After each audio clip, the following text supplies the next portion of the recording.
পারভিন, কোথা থেকে শুরু করবেন আপনি? আমি আমার জীবনের প্রথম থেকে শুরু করতে চাই, যেখান থেকে মনে আছে। হ্যাঁ, যেখান থেকে মনে আছে। আমরা কুমিল্লাতে থাকতাম, আমার আব্বু সহ আমার আব্বু তো পুলিশের চাকরি করে, তো আমরা ভাই বোন 5 জন, সবার বড়ই আমি। তো আব্বা তো যেহেতু পুলিশের চাকরি করে, এক জায়গায় 3 বছরের জন্য পোস্টিং হন উনি। তো আমরা তখন কুমিল্লায় ছিলাম, তো কুমিল্লা থেকে কোরবানি ঈদ করার জন্য আমরা বাড়িতে যেতাম। তো বাড়িতে গেলে তখন আমাদের বাড়ি করা হয়েছিল। কুমিল্লা থেকে বাড়িতে যেতেন, মানে বাড়ি কোথায় ছিল? বাড়ি ছিল হলো গিয়ে নোয়াখালীতে। তো আমার দাদা ছিল নোয়াখালীতে। আমার দাদার আর কোনো ছেলে ছিল না, ছেলে মেয়েও ছিল না। আমার দাদি মারা গেছে আমার আব্বুকে 5 বছর বয়সে রেখে। তো আমার আব্বু একলাই ছিল। তো আমার দাদা বাড়িতে ছিল, বাড়িতে থেকে উনি একলাই রান্না বাড়া করে খাইতেন। তো আমরা গেছি ঈদ করতে গেছি, কোরবানির ঈদ। তো আমাদের তো প্রতি বছর কোরবানি দেওয়া হতো। তো আমি গেছি, আমরা সবাই ঈদ করতেই গেছি। পরে ঈদের পরের দিন চাঁদের আলো ছিল, তখন জ্যোৎস্নার আলো বাইরে। তো আমরা সবাই মিলে যেহেতু বলে আমাদের ফুফাতো ভাই ফুফাতো বোনরা সবাই মিলে আমরা লুকোচুরি খেলতেছিলাম। তখন ধরেন যে আমি ক্লাস 5-এ পড়তাম। তো 5-এ পড়ার একটা মেয়ের বয়স কতটুকু থাকে একটা অনুমান করা, কতটুকু আমি বলতে পারতেছি না তখন আমার বয়স কত ছিল। তো ক্লাস 5-এ পড়তাম। পরে হলো আমরা লুকোচুরি খেলতেছিলাম। আর এক সময় আমার একটা ফুফাতো ভাই আছে, সুমন নাম। তো সুমন ভাই আমাকে আর আমার একটা ফুফাতো ভাই বোন ছিল স্বপ্না। তো আমাদের দুজনকে দৌড়াতে একটা বাড়িতে নিয়ে গেলো। একটা বাড়িতে নেওয়ার পরে ওখানে রাসেল নামে, আমাদের বাড়ির পাশে রাসেল নামে একটা ছেলে ছিল। তো ছেলেটার ঘরের সামনে নিয়ে গেল। তো ও ঘর থেকে বের হচ্ছে মাত্র, বের হওয়ার পরে তো আমাকে হাত ধরছে।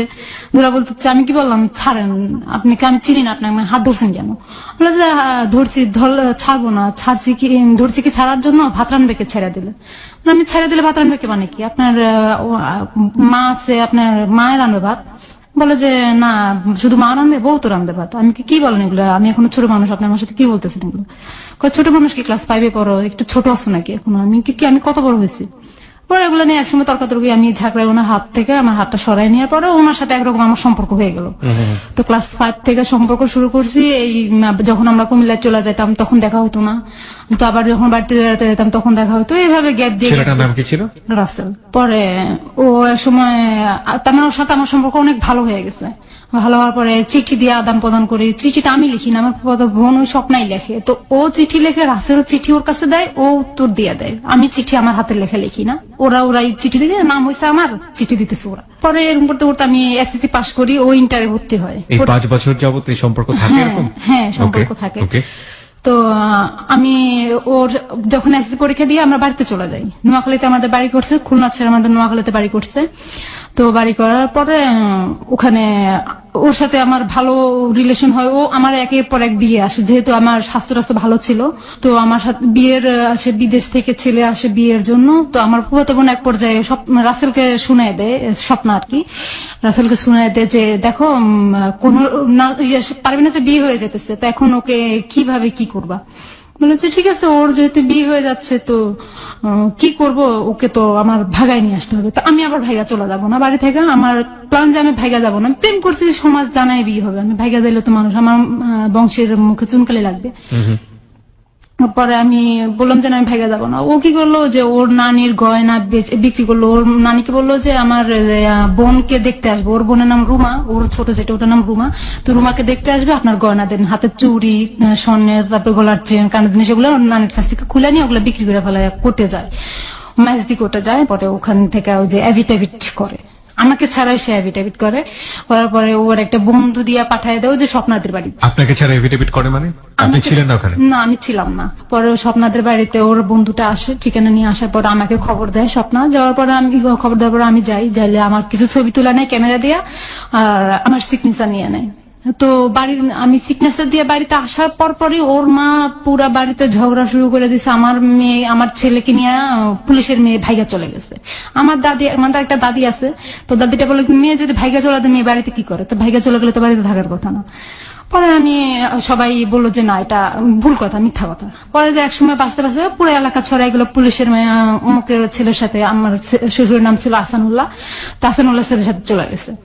আচ্ছা ভালো কথা, আমার আব্বা এসে, আব্বা শোনাতে এগুলো গরম, আমার বংশের বড় মেয়ে, আমি বংশের বড় ছেলে, আমার বংশের বড় মেয়ে, এটাকে কিভাবে করে? আমার সাথে অনেক ঝগড়াঝাটি, মেয়ে যেহেতু সংসার থেকেই হয়ে গেছে তো সেটা তো হবেই। আমার আম্মুকে বলতেছে, যেভাবে মেয়ে অন্যায় করলে মাকে দোষ দেয় আর কি বাপরা।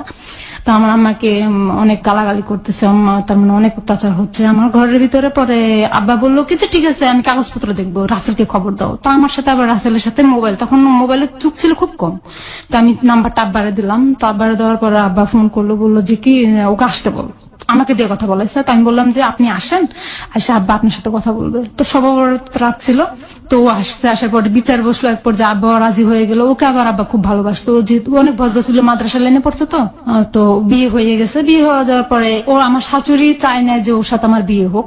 তো উনি আমাকে উঠে নেওয়ার সময় বলছে যে আমি এই মেয়েকে বিয়ে করে নিতেছি, ঠিক আছে, একে আমি সুস্থ মতো ভাত খেতে দেবো না। তারপরেও আমার আব্বা আমার মুখের দিকে তাকায় শুধু খালি, যে আব্বা আবার আমাকে অনেক আদর করতো, তো আমার মুখের দিকে তাকায় শুধু খালি এটা মেনে নিচ্ছে যে উনি এটা বলছে।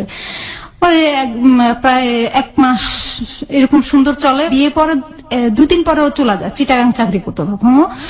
তো চলে যাওয়ার পরে প্রায় 1 মাস পরে আসে। বিয়ের 1 মাস পরে আসার ওর সাথে আমার সাথে হয় ভালোই। ও 1 মাস পরে আসে ওর মার কি জানি কথা শুনে আমাকে অনেক অত্যাচার করলো, মার দৌড় করলো, আমি কিছু বললাম না। অ্যাকচুয়ালি আমি তখন আমি কারণ চোখের দিকে তাকায় কথা বলতে পারতাম না, কথা বলতে গেলে আমার কান্না চলে আসতো। 2 বছর ওর সাথে ভালো সংসার চলে, আমার ভালো সংসার চলে। ও আমাকে নিয়ে লেখাপড়া কি বন্ধ হয়ে গেল? হ্যাঁ, লেখাপড়া আমার অলরেডি বন্ধ হয়ে গেল। আমার আব্বার ইচ্ছা ছিল আমাকে ডাক্তার বানানোর, না আমার সেটা আর পূরণ হলো না। পরে ও আমাকে নিয়ে চিটাগাং চলে গেল। এক পর্যায়ে চিটাগাং ওখানে কনসেপ্ট করছি, ও আমাকে মারধর করে ওটা নষ্ট করে ফেলছে। 3 মাসের একটা বাচ্চা নষ্ট হয়ে গেছে। পরে আমাকে বাড়িতে নিয়ে আসছে। তারপর আমি আবার কনসেপ্ট করছি, আমার একটা ছেলে হয়েছে। আমার ছেলে হওয়ার পরে ও বিয়ে করে ফেলছে, ঢাকা আইসা যে কোনা বাড়িতে এসে একটা মেয়ের সাথে গার্মেন্টস চাকরি করে বিয়ে করে ফেলছে। এটা কি আপনাকে না জানিয়ে এই কাজটা? না জানিয়ে এই কাজটা করছে। আপনার ছেলের বয়স কত তখন? তখন আমার ছেলের বয়স 11 মাস। আপনি জানলেন কিভাবে মেয়েটাকে বিয়ে করেছে? মেয়েটাকে বিয়ে করেছে জানছি হলো গিয়া, ও আসতো না বাড়িতে। আমার ছেলে হয়ে যাওয়ার পরে ও বাড়িতে আসতো না। একদিন ঝগড়া লাগে আমাকে বলছিল যে আমার এই ছেলেটা নাকি আমার জারজ সন্তান, এটা নাকি ওর জন্মের না। আমি এটা ভেঙে পড়ছিলাম কথাটা বলার পর। আমি ঠিক আছে, তোমাদের সন্তান না যেহেতু, সেটা তোমাদের কোনো অধিকার নাই।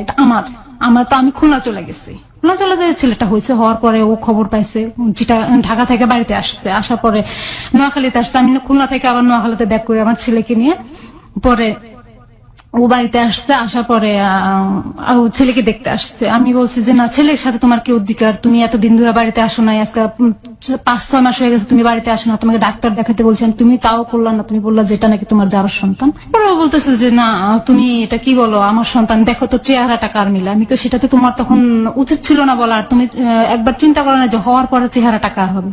তখন নিজের ভুল নিজে বুঝতে পারে, বাড়িতে আসতেছে, তবু আমার মারধর করতেছে, অনেক মারছে, অনেক অত্যাচার করছে। পরে এরকম করে যখন ছেলের বয়স 5 মাস চলে, তখন সে ঢাকা চলে আসছে, আর বাড়িতে যায় না। বুঝতে পেরেছি, মানে অনেক গল্প আছে এর পেছনে। আপনি এক পর্যায়ে জানতে পারেন যে সে বিয়ে করেছে। সে নিজে থেকে এটা বলে না, সে নিজে থেকে এটা বলে না। একসময় আমি কি করি যে ছেলেটাকে আমার মানুষ করতে হবে, আমার ছেলেটাকে আমার মার কাছে দিয়ে আমি চিটাগাং চলে যাই। চিটাগাং কেন? চিটাগাং চলে চাকরি করার জন্য। আমি চাকরি করে আমার ছেলেটাকে মানুষ করবো। চিটাগাং কেউ ছিল আপনার চাকরি দেওয়ার না, মতো? চিটাগাং আমার কেউ ছিল না। আমি চিটাগাং চলে যাই। চিটাগাং চলে যাওয়ার পথে গাড়িতে একটা লোকের সাথে আমার দেখা হয়। ওই লোকটা ওর বোনের কাছে নিয়ে দিয়ে আসে। তোর বোন জামা ছিল আবার খারাপ। তোর বোন জামা আমার দিকে নজর দেয়। নজর দেওয়ার পরে একদিন রাতে আমার সাথে খুব ধস্তাধস্তি করে। ওনাকে আমি আবার খালু ডাকতাম। আবার ওনার আমি বলছি যে খালু, এটা সম্ভব নয়। আমি তখন একটা ইয়ের ভিতরে ছিলাম যে আমি ছেলে দিয়ে আসছি, আমার ছেলে আমার কাছ থেকে না, আমার কাছে খুব কষ্ট লাগতেছে।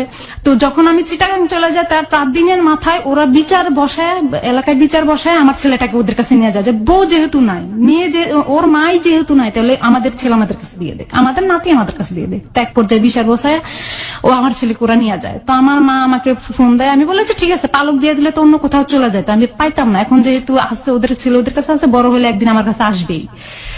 পরে এটার পরে দিয়ে দিল। তো আমি রাসেল কাছে ফোন করে বললাম যে কি দেখো, যে আমার ছেলেকে তো ওরা নিয়ে গেছে, তোমার মা নিয়ে গেছে, এখন আমার ছেলেকে আমি চাই। বা ঠিক আছে, তোমার ছেলেকে তুমি যদি পাইতে চাও, তাহলে তুমি আমার কাছে চলে আসতে হবে। তুমি কোথায়? আমি ঢাকা। ও আমাকে বললো আমি ঢাকা কোথায়, কোনাবাড়িতে। আচ্ছা ঠিক আছে, তো আমি আসতেছি। তো আমি ঢাকা চলে আসলাম। ও আমাকে রিসিভ করলো, চৌরাস্তা থেকে রিসিভ করে নিয়ে কোনাবাড়ি গেলাম। তো ওখানে গেলাম, আমারে বললো যে কি তুমি আমার কাছে থাকো, তো আমি তোমার ছেলে বাড়িতে যাবো, যাইয়া তোমার ছেলেকে তোমার কাছে আয়না দেবো। তো ওর কাছে 1.5 মাস থাকার পরও আয়না দেয় না ছেলেটাকে আমার কাছে। তো ও 1.5 মাসের ভিতরে ওখানে যে বাসায় ছিলাম, ওই বাসার একটা মহিলা ছিল শাহিনুর নাম। তো ওই আপু আবার ওদের সাথে একসাথে চাকরি করতো। তো ও আমাকে আকার ইঙ্গিতে বলতো ওর সাথে সুমি নামের একটা মেয়ের সম্পর্ক আছে। তো আমি বললাম যে রাসেলের সাথে সুমি নামের একটা মেয়ের সম্পর্ক কই, আমাকে তো বলে নাই। আপনাকে এখানে আনার একটাই কারণ। আমি কি কারণ? ওই আপুটাই আমাকে বলতেছে যে আমি কি কারণ, কয় যে এই কারণটা হলো যে রাসেল ভাইয়া যে বিয়ে করছে সুমি বিশ্বাস করতেছে না। তো সুমি ওর কাছে বিয়ে বসবে, রাসেল ভাইয়ের কাছে বিয়ে বসবে, তার জন্য আপনাকে এখানে দেখানোর জন্য আনছেন। তাই কয় হ্যাঁ। ওই মেয়েটাকে যখন সম্পর্ক গাঢ় হয়ে যেতেছে ওদের, তো আমাকে বাড়িতে পাঠিয়ে দিচ্ছে। তো তুমি বাড়িতে যাও, আমি আমার ফোন করে বলে দেবো তোমাকে ছেলে দিয়ে দেওয়ার জন্য। আমি বাড়িতে চলে আসলাম, দেখতেছি আমার ছেলেকে ওরা দিতেছে না। তো আমি কি বললাম, আবার ঢাকায় চলে আসলাম। ঢাকায় আমার গাজীপুর আমার মেজো মামা থাকে, আমার বড় মামা থাকে, ওখানে থাকছি। ওখানে থেকে আমি ওই মেয়েটার কাছে, শাহিনুর নামের ওই মেয়েটার ফোন নম্বর নিয়ে আসছি। আমার আসার সময়, বাড়িতে যাওয়ার সময় আমি ফোন নম্বর নিয়ে আসছি। তো শাহিনুরের কাছে ফোন করে একদিন হঠাৎ প্রায় মাস 1.5 পরে ফোন দিয়ে জানতে পারে যে ওই রাসেল ওইখানে নাই। আর ওই গার্মেন্টসেও চাকরি করতেছে না, সুমিও নাই আর রাসেলও নাই, কেউ নাই। কোথায় গেছে? সুমি রাসেলকে নিয়ে ভাইগা চলে গেছে। তখন আমি শুনলাম যে ওদের বিয়ে হয়ে গেছে, ওরা ভাইগা চলে গেছে, এইভাবে শুনলাম। আচ্ছা আচ্ছা, ওকে। পরে আমি চাকরি করতেছি আস্তে আস্তে আমার মেজো মামার কাছে রয়েছি, চাকরি করতেছি, ওখানে মামা মামিও আছে। তো এভাবে চাকরি করতে করতে দেখতেছি যে ও আর আমার খোঁজ খবর নেয় না। রাসেল ওর আর কোনো ফোন আমি পাই না। ওর ফোন নম্বর আমার জানা নাই, যেটা জানা ছিল সেটাও বন্ধ। 1 বছর যখন হয়ে গেছে আমার চাকরির বয়স, আমার সবকিছু ভালো চলতেছিল, আমি আনন্দ ফুর্তি চলতেছিলাম, চাকরি করতেছিলাম। আপনার ছেলে তখন আপনার হাজবেন্ডের কাছে? হ্যাঁ। মানে আর আপনি তখন চাকরি করে নিজে নিজে একা থাকেন? হ্যাঁ। আপনার পরিবার থেকে কি আপনাকে মেনে নেওয়া হচ্ছে না? না, আমার পরিবার থেকে আমাকে মেনে নেওয়া হচ্ছে। আমার মা বলছে যে ঠিক, আমার মার বিরুদ্ধে যে আমি চাকরি করতেছি। আম্মা বলতেছে তুমি বাড়িতে থাকো। আমি কিন্তু আমি বাড়িতে থাকবো না, আমি বাড়িতে থাকলে আমি নিজেকে কন্ট্রোল করতে পারবো না। বাবা কি বলতো এই সময়? আব্বা তো ওই যে আমার বিয়ের পর এখানে একটা কথা ছেড়ে গেছি আমি, আমার বিয়ের পরে আমার আব্বা বিয়ে করে ফেলছে, আরেকটা বিয়ে করে ফেলেছে। আপনার মার সঙ্গে সম্পর্ক ছিল না? না, চাঁদপুরের একটা মেয়েকে বিয়ে করে ফেলছে। চাঁদপুরের একটা মেয়েকে বিয়ে করে উনি চাঁদপুরে সেটেল হয়ে গেছে, চাকরি করে। মানে আপনাদের খোঁজ খবর নিত না? না, আমাদের খোঁজ খবর। ঠিক আছে, আপনি চাকরি করছেন। হ্যাঁ, বলুন। তারপর পরে আব্বারও কোনো মতামত না। আব্বা বলে যে মেয়ে আমার সংসারে থাকবে না, আমার ঘরে থাকবে না, আমি আমার বাড়িতে থাকতে পারবে না। আব্বা মেনে নিতে পারে না। আম্মার মেয়ে যেহেতু উনি তো আমাকে ফালাইতে পারে না। তো উনি আমাকে বলতেছে ঠিক আছে তুমি চাকরি যেহেতু করো, তোমার মেজো মামার কাছ থেকে করো। পরে আমি চাকরি করতেছি 1 বছরের মাথায়। 1 বছরের মাথায় একদিন আমি 7টা বাজে অফিস থেকে আসছি। আমার কাছে খারাপ লাগতেছে, সারাদিন ডিউটি করার পর আমার কাছে খারাপ লাগতেছে। আমি শুয়ে রয়েছি, শুয়ে টিভি দেখতেছিলাম। তখন হঠাৎ করে রং নাম্বার একটা ফোন আসে আমার কাছে। রং নাম্বার, বাংলা লিঙ্ক একটা নাম্বার থেকে আমার ফোন আসার পর আমি বলতেছি কে, যে বলে আমি কি, আপনি কে, আমার কাছে ফোন দিচ্ছেন, আপনি কে? বলেছে যে আপনি কি আমাকে চিনতেছেন না? আমি কি চিনতেছি না, বিদায় আপনাকে আমি পরিচয় জিজ্ঞাসা করতেছি, আপনি কে? বলে যে আমি তো আরিফ। আমি কি আরিফ, কোথেকে করছেন? আপনার বাড়িতে মনে হয় নোয়াখালী, আপনার কণ্ঠে ওরকম বোঝা যাচ্ছে। তো বলছে হ্যাঁ আমার বাড়ি নোয়াখালী। আমি নোয়াখালী কোন জায়গায়? ও পরিচয় জানতে চাইলাম, ও ভুল একটা পরিচয় দিল আমাকে। আমি এখন যেটা জানতে পারলাম ওটা পরিচয় দিল না, আমাকে ভুল একটা পরিচয় দিল। পরিচয় দেওয়ার পরে আমি বলতে কিসের জন্য ফোন করছেন আপনি আমার কাছে? আমি কি আপনাকে ভালোবাসি? ডিরেক্ট বলতেছি কথাটা, আমি আপনাকে ভালোবাসি। আমি কি আশ্চর্য কথা, কি ধরনের কথা বলেন? আপনি কি আমায় দেখছেন? কয় না দেখি না। আমি তো কোথায় আমার নাম্বার পাইছেন? আপনার একটা কাকার কাছ থেকে নিয়েছি। আমি অসম্ভব কথা, আমার কোন কাকার কাছে আমার নাম্বার নাই। আমি রাসেলের ভয়তে আমার নাম্বার আমি কারোর দিই না। আমার মা ছাড়া আর কেউ জানতো না। আমার আপন কাকা একটা ছিল, ওইটা জানতো। আপন কাকা আমার আব্বার চাচাতো ভাই, উনি জানতো, আর তো কেউ জানার কথা নয়। তো বলে যে হ্যাঁ আমি নিচ্ছি আপনার কাকার কাছে। আমি আমার কাকা আমার নাম্বারটা কাউকে দিবে না, আপনি ভুললে হবে নাকি, আপনি কার কাছে নিতেন সেটা বলেন। তো একটা ঘটনার মাধ্যমে আমার নাম্বারটা আরেকজনের কাছে চলে যায়। হ্যাঁ, পরে নাম্বারটা পাওয়ার পরে আমাকে বলতেছে ভালোবাসি। আমি কে শুনেন কথাটা, আপনি প্রথমে আমি একটা খারাপ বিহেভ করছিলাম। তো আমি বলতেছি যে আপনি কথাটা আপনার মাকে বলবেন আগে, আর আপনার বোনকে বলবেন আগে, যে আমি ওরা যদি মাইনা নিতে পারে তাহলে আমিও মেনে নিব, বুঝলেন যে আমি আপনার বোনের মতো। হ্যাঁ, কথাটা বলার পরে ও ফোনটা কেটে দিছে। ফোনটা কেটে দেওয়ার পরে আমার আরই নাই, ওকে তো এগুলা বলে আমি রেখে দিছি। রেখে দেওয়ার পরে সেম টাইম পরের দিন সেম টাইমে আমাকে আবার ফোন দিছে। ও কিভাবে জানতে পারে আমি 7টা বাজে বাসায় থাকি? আমি কি আপনি কি কালকে যে ফোন করছি আরেকটা নাম্বার থেকে ফোন করছে, ওই নাম্বারটা থেকে না, আরেকটা রবি নাম্বার থেকে ফোন করার পরে আমি বললাম যে আপনি আমার কাছে আবার কেন ফোন দিচ্ছেন? আপু কালকের কথার জন্য সরি। আমি সরি কেন? কয় আপনাকে আমি কথাটা বলছি। আমি সরি তো আপনাকে আমি বলার কথা। কয় কেন? আমি যে আপনাকে আমি খারাপ বিহেভ করছি। কয় না সমস্যা নাই, বলতেই পারেন, একটা মেয়েকে হুট করে ভালোবাসি বললো তো সেটা বলতেই পারে, স্বাভাবিক। পরে আমি বলতেছি কিসের জন্য ফোন দিচ্ছেন? ও বললো যে আমি তো বিদেশ থেকে আসছি, এখন আবার সিঙ্গাপুর যাব, তো আমি ট্রেনিং এর মাধ্যমে যাবো। তো ট্রেনিং এর মধ্যে যাবেন আপনি, আমার কি? বলে যে আপু আমার তো ঢাকায় কোনো পরিচিত লোক নাই, আপনি তো অনেক বছর যাবত ওখানে রয়েছেন জানলাম। আমি না অনেক বছর না, আমি এখানে আসি প্রায় 1 বছর যাবত। কয়েক বছর যাবত অনেক লোক পরিচয় তো হয়, তো আপনি আমাকে একটু ব্যাচেলার রুম খুঁজে দিতেন। আমি দেখেন আমি তো বাড়িওয়ালার, ঢাকা শহরের বাড়িওয়ালা না, আমি আপনাকে রুম খুঁজে দেবো কিভাবে? আপু আপনি কথা বলেন, এক তেরা তেরা করে কথা বলেন। আমি কি আমার কথাই এমন, আপনি যদি ভালো লাগে তো বলবেন, না ভালো লাগে না বলবেন। আপু আমাকে একটা রুম যদি খুঁজে দিতেন। আমি ঠিক আছে, আপনি যেহেতু এত অনুরোধ করতেছেন, এত রিকোয়েস্ট করতেছেন, ঠিক আছে আমি দেখবো, না পাইলে আমার কিছু করার নেই। তো এরকম করতে করতে ওর সাথে আমার কথা চলতেছে, সুন্দর কথা চলতেছে, ওর সাথে আমার পর্যায়ে আর কি ঠাট্টা, বাজে কোনো কথা হয় না, শুধু গেলে আর কি ঠাট্টা দুষ্টামি রাজনীতি নিয়েই কথা হয় বেশিরভাগ সময়। তো আমি এক সময় ওর সাথে ওর জন্য বাসা দেখলাম, যে আমি একটা বাসা দেখছি আপনি আসেন। তো ফার্স্ট টাইম ওর সাথে আমার দেখা, ও আসছে, ওর একটা খালাতো ভাই সজীব, ও সজীবকে সাথে করে নিয়ে আসছে। আসার পরে আমি ওকে দেখলাম, দেখা আমার অনেক ভালো লাগছে ওকে দেখা। দেখার পরে ভালো লাগছে? হ্যাঁ, দেখার পরে ওকে ভালো লাগছে, আমাকে ওর ভালো লাগছে, ওর মুখ থেকে শুনছি আর কি আমি। তো ও বলতেছে কি আচ্ছা ঠিক আছে বাসায় চলেন। তো আমি বাসায় নিয়ে গেলাম, ওর জন্য রান্না টান্না করলাম, অনেক কিছু করলাম। করার পরে আমি হয়তো বাসা দেখবেন না, আপনারা এখানে উঠছেন, আমার বাসায় আপাতত থাকেন বাসায় উঠা পর্যন্ত। তো ওদেরকে আমি বাসা নিয়ে যে বাসাটা দেখছি ওইটা দেখতে গেলাম। দেখার পরে ওদের পছন্দ হয় না এই বাসা। আমি ঠিক আছে পছন্দ হয় না, আমার কিছু করার নেই, আমার আর হাতে আর কোনো বাসা নেই, আপনারা এখন তাইলে আর আপনাদের মতো আপনারা থাকতে পারেন। পরে ওদেরকে নাস্তা টাস্তা করাই দিলাম। ওরা পরের দিন রাত ওখানে ছিল, ওই রাতটা আমাদের বাসায় ছিল, আমার বাসায় ছিল 2টা রুম। তো ওই রুমে, আরেক রুমে ওরা 2 ভাই ছিল, আর আমি আমার মামির কাছে ছিলাম। পরের দিন সকালবেলা উঠছে, আমি নাস্তা দিয়েছি, ওদেরকে নাস্তা খাইছে, খাওয়ার পরে চলে গেছে। ওরা ওই যে ইয়াতে ফকিরাপুর চলে আসছে, হোটেল থাকবে ওইখানে। তো ফকিরাপুর চলে আসার পরে আমি ওকে বললাম যে কি ঠিক আছে আপনার যেহেতু চলে গেছেন ভালো কথা, আমরা তো আমার একটা বান্ধবী ছিল রানী নাম, এই গাজীপুরে।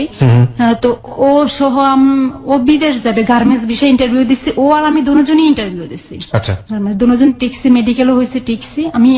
ও পাসপোর্ট বানাবে, আমার পাসপোর্ট বানানো আছে। তো ও পাসপোর্ট বানাবে, পাসপোর্ট বানানোর পরে ওর ভাবির বাসায় যেতে হবে। ওর ভাবির বাসায় হচ্ছে মুগ্ধাপাড়া। তো ভাবির বাসায় যাবে। তো আমি বললাম যে ফোন দিয়ে বললাম যে কি আরিফ তুমি কোথায়? তুমি শুরু হয়ে গেছে এর মধ্যে আপনাদের? হ্যাঁ, মানে দেখার পরে কি আপনারা প্রেম ভালোবাসা? না না না না, তখন কোনো ভালোবাসা প্রেম ছিল না, বন্ধুত্ব জাস্ট। তো ও বলতেছিল আপনি করে বলা তো ভালো লাগে না, তো তুমি করে বলো। তো তুমি করে বলতে বলতে আমি বললাম যে আরিফ তুমি কোথায়? কয় আমি তো ফকিরাপুর। তো বলতেছে যে কি ঠিক আছে, তো তুমি কোথায়? আমি তো বাসায়, রানী সহ আমরা ইয়াতে আসতেছি, মুগ্ধাপাড়া আসতেছি, তুমি কি আমার সাথে দেখা করতে পারবে? হ্যাঁ দেখা করতে পারবো। তো ঠিক আছে চলো দেখা করবো। দুপুরবেলা রানীর ভাবির বাসা থেকে ভাত খেয়ে বের হয়েছি, বের হয়ে একটা ছবি বের হয়েছে শাকিব খানের, তো ওই ছবিটা দেখবো, হলে ঢুকছি। ঢুকার পরে ওর খালাতো ভাই আর ও বসছে এক পাশে, ওর পাশে আমার সিটে, ওর পাশের সিটে আমি বসছি, আমার পাশে বাম পাশের সিটে আবার রানী বসছে। তো আমি আর আরিফ বসছি কাছাকাছি সিটে। তো ওর হাতটা আমার হাতের সাথে লাগছে, লাগার পরে আমি হাতটা সরাই ফেলছি, সরাই ফেলার পরে আমি সন্দেহ হয়ে যাচ্ছিল। পরে আমি রানী বলে যে কি চল আমরা বাসায় চলে যাই, সন্দেহ হয়ে যাচ্ছে কিভাবে যাবো বাসায়। পরে আমরা চলে আসার সময় আরিফ রিক্সা উঠে দেবে, তো রিক্সা উঠে দেওয়ার সময় হালকা হালকা বৃষ্টি পড়তেছে, রিক্সা উঠে দেওয়ার সময় দেখি যে ওর চোখে পানি। পরে রাতের মনে হয় তখন 10টা বাজে, 10টা বাজে আমাকে একটা SMS করছে যে তোমার জন্য আমার চোখের পানি আসে কেন, তুমি আমার কি হও? তো আমি বলতেছি কি বলেন এগুলা, কি বলো তুমি এগুলা, যে আমার জন্য তোমার চোখের পানি আসে কেন আসে, আমি তো জানি না, তুমি তো আমার জান হও। তো কথা বলার পরে আমি কি জান হই মানে কি কথা বলেন এগুলো, তো কি আমি তো বন্ধুত্ব তোমার সাথে পরিচয়, তো তুমি কি কথা বলে এগুলো জান হই? বলে ঠিক আছে তুমি কি অ্যাকসেপ্ট করবে না আমার প্রস্তাবটা? আমি কই হ্যাঁ অ্যাকসেপ্ট করতে পারি, আমি ভাবতে হবে আমার। তো ও আমাকে ভাবার জন্য 2 দিন টাইম দিছে। 2 দিন পরে আমি ওকে আমার আনসার জানাইছি, ঠিক ঠিক আছে, দুজনের সুন্দর মতো চলতেছে সম্পর্ক।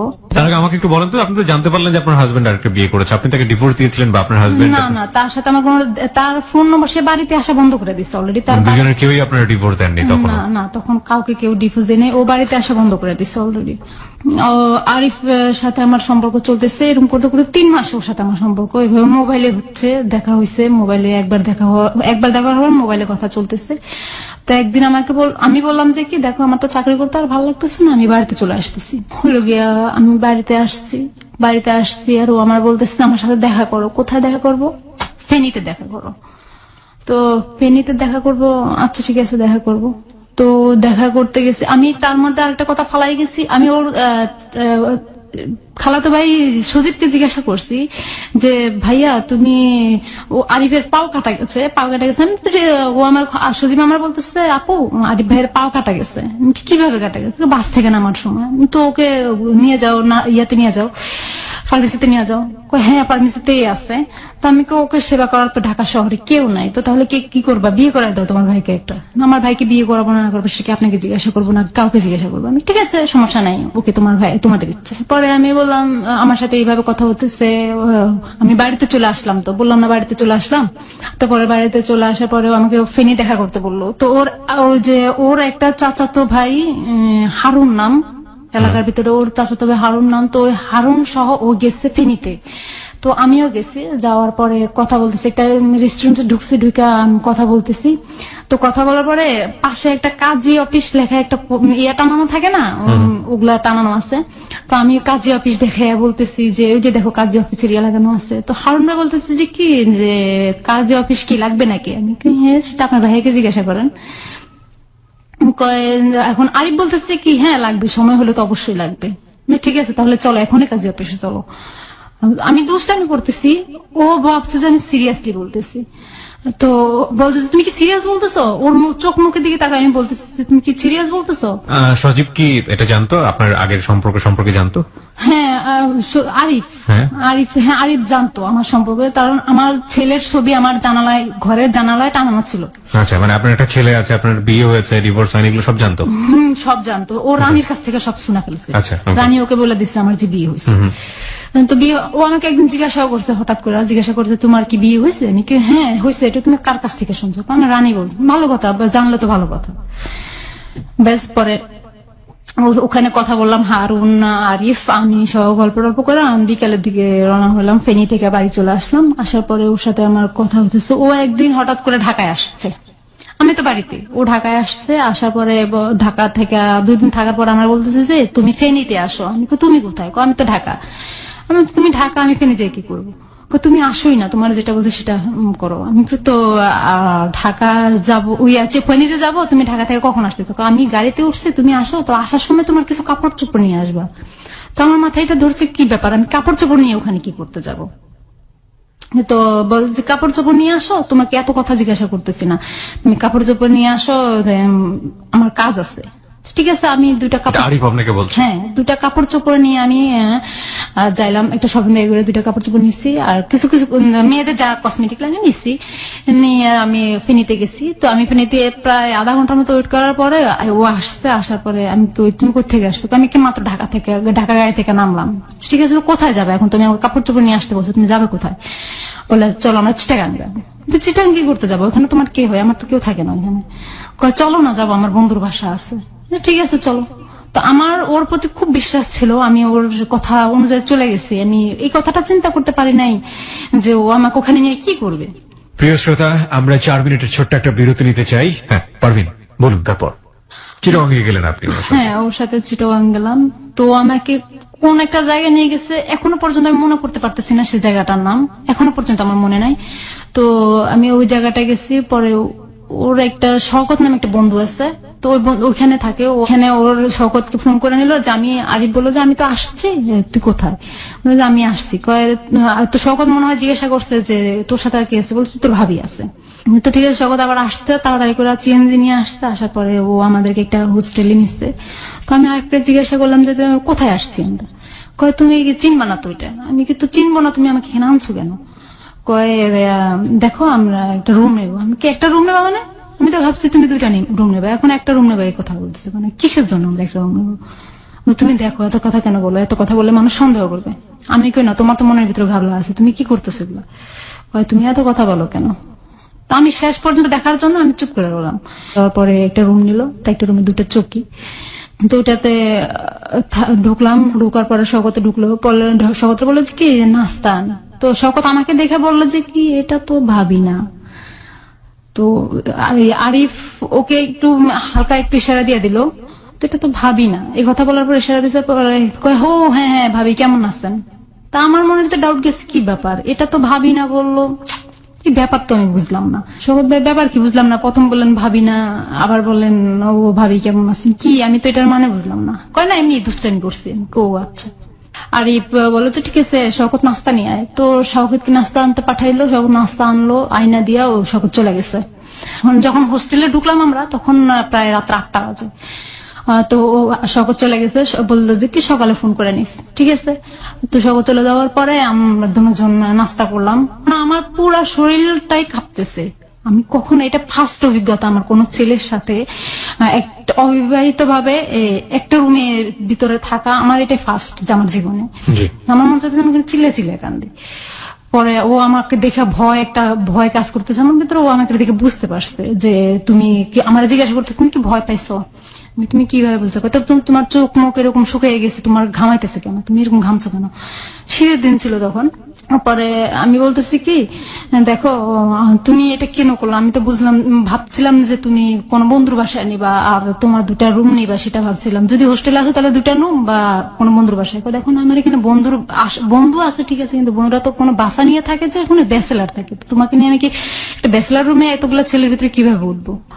তো তুমি একটা রুম নিলা কেন? 2টা রুম। 2টা রুম নিলে তুমি কি একলা একটা ঘর থাকতে পারতা? তোমার ভয় করতো না? আমি কি সেটাও তো থাকতে পারতাম না। তাহলে 2টা খাট যেহেতু আছে তাহলে তুমি তোমার কাটে থাকবো, আমি আমার কাটে থাকবো, আচ্ছা ঠিক আছে। তো আমি বলতে তুমি বাতি নিবে শুয়ে পড়ো, ঠিক আছে। বাতি নিবে শুয়ে পড়ার পরে বাতি নিবার এক পর্যায়ে দেখি যে আমার খাটে, আমার হালকা চোখটা লেগে আসছে। আমার ঘুমের যেহেতু জার্নি করছি আমার ঘুম অনেক চোখে। তা ও আমার শরীরে হাত দেওয়ার সাথে সাথে আমি এখনো আমার শরীরে কেউ হাত দিলে আমার ঘুম গেলে যত ঘুমে যায় আমার শরীরে কেউ হাত দিলে আমি জেগে যাই। পরে আমার শরীরে হাত দেওয়ার সাথে সাথে আমি লাফ দিয়ে উঠে বসে গেছি। কি ব্যাপার তুমি এখানে কেন? তুমি তোমার খাটে দাও।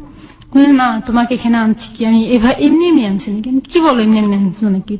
তোমাকে না আমি ভালোবাসি, তুমি না আমাকে ভালোবাসো। তোমার সাথে আমার যা হবে বিয়ের পরে হবে।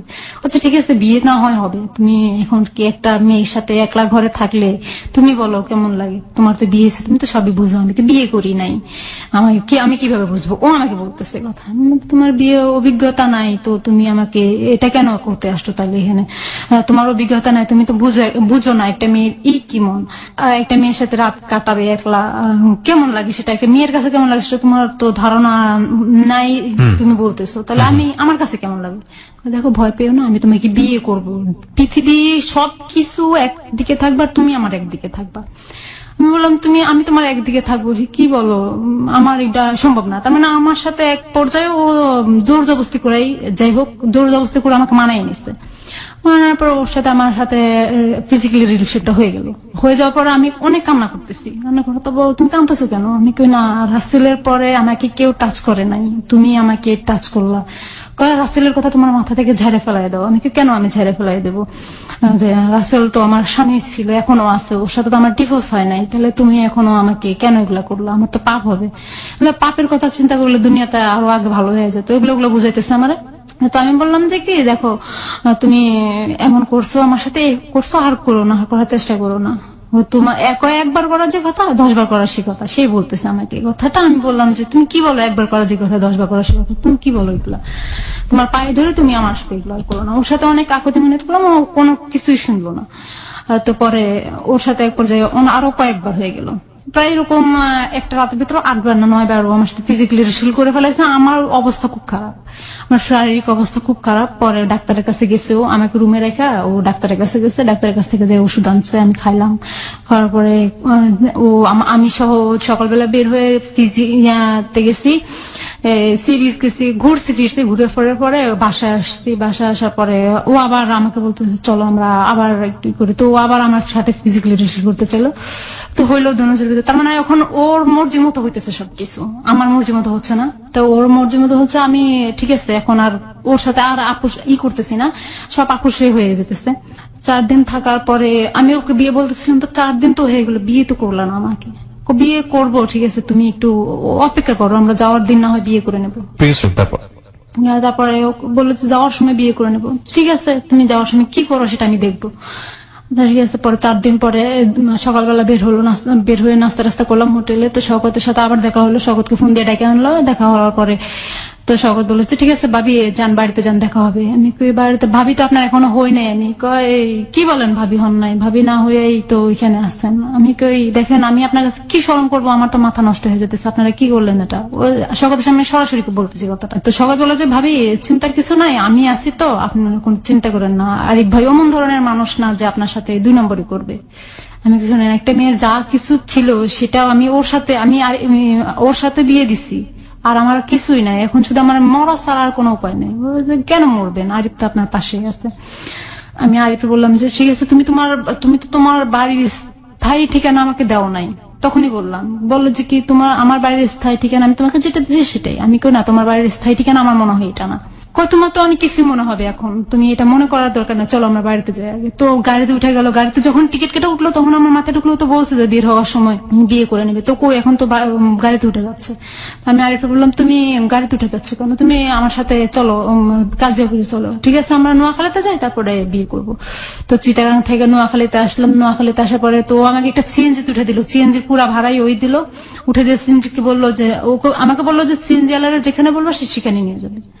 তো আমি বললাম তুমি বিয়ের ব্যাপারটা করলো না? ঠিক আছে তুমি এখন টেনশন নিও না, তোমার সাথে আরেকদিন দেখা হলে তুমি আমার বিয়ের কাজটা সারা নেবো। ও আমাকে অনেক বুঝাইলো, আমি তো কান্না করতেছি। বুঝানোর পরে ওর বাড়িতে চলে গেল, আমি আমার বাড়িতে চলে গেলাম। ওর বাড়ির পাশে একটা লোক ছিল, আমার আবার দুলাভাই হয়। দুলাভাইটা ওর সম্পর্ক আবার বললো যে আমাকে বললো যে কি মহাসিনকে চিনো? আমি কি হ্যাঁ মহাসিনকে তো আমি চিনি, ও আমার যেটা তো বোনের জামাই হয়। ও আমার বন্ধু হয়। তো আমি যেদিন আবার চিটাগাং থেকে বাড়িতে গেছি, ও যেটা তো বোনের জামাইটা আমার বোনটাকে নিয়ে আমাদের বাড়িতে আসতে বেড়ানোর জন্য। দুলাভাইটাকে জিজ্ঞেস করলাম ভাইয়া আপনি কি আরিফকে চিনেন? কয় আপু কোন আরিফ? আমি কই যে লিবিয়া থেকে আসছে আরিফ। কয় হ্যাঁ আর ওকে তো চিনি, ওর শ্বশুর বাড়ি আমার বাড়ির কাছে। তো এই কথাটা যখন বললো আমি স্তব্ধ হয়ে গেলাম। বলার পরে কি হয়েছে আপু আপনি কথা বলতেছেন না কেন, আপনার খবর কি, রাসেল ভাইয়ের খবর কি? আমি রাসেল ভাইয়ের খবর বাদ দেন, আগে আরিফ ভাই যে আপনার বন্ধু আরিফ উনি তো আপনার সাথে পরিচয় কিভাবে? আমি আমার সাথে ঢাকায় একসাথে পরিচয়, আমি সত্যি কথাটা বলি না ওনার সাথে। তো কয় আমি আচ্ছা ঠিক আছে, ওনার যে শ্বশুর বাড়ি আপনার বাড়ির কাছে, ওনার কি ছেলে মেয়ে আছে? হ্যাঁ একটা মেয়ে আছে। আমি কো আচ্ছা। পরে কয় তো আপনার কি খবর? আমি কই না আমার খবর ভালো। এই কথা বলে আমি আমার দুলা ভাইয়ের সামনে থেকে চলে এসে আমি আমাদের এলাকায় ধান ক্ষেত, আমার ঘরের পাশে ধান ক্ষেত, তো আমি ধানের জমির ভিতরে যাই, ধান তো বড় বড় হয়েছে, তো ধানের ভিতরে যাই আমি ইচ্ছা মতো কতক্ষণ কাঁদতেছিলাম। কারণ আমি ওর কাছে একটা ফোন দিয়ে ওকে অনেক গালাগালি করছি। ওকে অনেক তুই আমার সাথে এরকম করলি কেন আমার সাথে এরকম বেমানিটা করলি? দেখো তুমি এরকম করো না, কান্নাকাটি করো না, আমি তোমাকে আগেই বলতে চেয়েছিলাম যে আমি বিয়ে করছি। আমি তুই বললি আমাকে আগে বলতে পারতি, আমার সাথে তো তোর সাথে আজকে 1 দিন আর 2 দিন কথা না, তোর সাথে আমার সাথে আজকে 3টা মাস ধরে কথা চলতেছে। তার মধ্যে তুই আমাকে চিটাগাং নিয়ে 4 দিন থাইকা এলি, আমার সাথে সবকিছু করে এলাম। একটা মেয়ের ইজ্জত বলতে যা থাকে, একটা মেয়ের সবচেয়ে মূল্যবান জিনিস যেটা, সেটাই তুই নিয়ে নিলি। তুই কি করলি এটা? তো ও আমাকে এক পর্যায়ে বলে কি তাহলে তুই আমার সাথে বিয়ের আগে যেহেতু ছেলে আমাকে সত্তর দিয়ে দিস, তাহলে তুই আরো কত ছেলের সাথে করছিস? তার মানে উল্টা রিয়েকশন করে আমাকে। পরে আমি বললাম যে তাই নাকি? আমি ঠিক আছে তুই আমার সাথে যোগাযোগ করিস না। আমার মামার ছোট মামার খালা শ্বশুরের বিয়ে, তো আমি ওই বাড়িতে গেলাম, ওর শ্বশুর বাড়ির পাশেই, জানতাম না আমি। তো ওখানে গেছি আর আমার ফোন দিছে তুমি আমার বলো তুমি কোথায়? আমি তো অমুক জায়গায় আসছি। তো কোথায় আসছো? আমি নাম বললাম। পরে বলো তুমি ওই বাড়িতে কি করো? আমি বিয়েতে আসছি। কয় ওই বাড়ির পাশেই তো আমার শ্বশুর বাড়ি, তুমি আমার সাথে দেখা করো। আমি তোরে বলছি না তুই আমার চেহারা দেখবি না, তুই আবার আমার কাছে ফোন দিছিস, আবার আমার বলো দেখা করতে, সাহস তো কম না। তো বলে যে না তুমি আমার সাথে দেখা করো। তো ওর সাথে আমি এখান থেকে বিয়ে শেষ করে আমি ওখান থেকে বাড়িতে গেলাম বিকালবেলা। পরের দিন আমি ওর সাথে সকালে দেখা করলাম ফেনীতে। কান্নাকাটি আমি অনেক কান্নাকাটি করছি ওদিন ওর সাথে। পরে ও বলছে দেখো তুমি এমন করো না, তুমি চাকরি করো, দেখো তোমার মন আবার ঠিক হয়ে যাবে, তুমি চাকরি করো, তুমি এখন বাড়িতে বসে আছো তো তার জন্য তোমার ভালো। আমি কিন্তু তুই চাস আমি আবার চাকরি করি, ওকে তুই তাই করে বলতেছি। তো ওর সাথে যখন আমার 3 মাস কথা চলতেছিল তখন হঠাৎ করে একদিন ওর বউ আমাকে ফোন দিছে। ফোন দিয়ে বলে যে কি আপনি কি আমার নাম ধরে বলতেছে আপনি কি অমুক, আমি কি হ্যাঁ, বলতেছে আমি কি তাহলে তুমি কি, কয় আমি আরজু। আরজু মানে কে, আরজু কি, তুমি আমার নাম্বার পেয়েছো কোথায়, কয় দেখেন আপনি যে আরিফ নামের ছেলেটার সাথে কথা বলেন আমি ওরই চাচাতো বোন।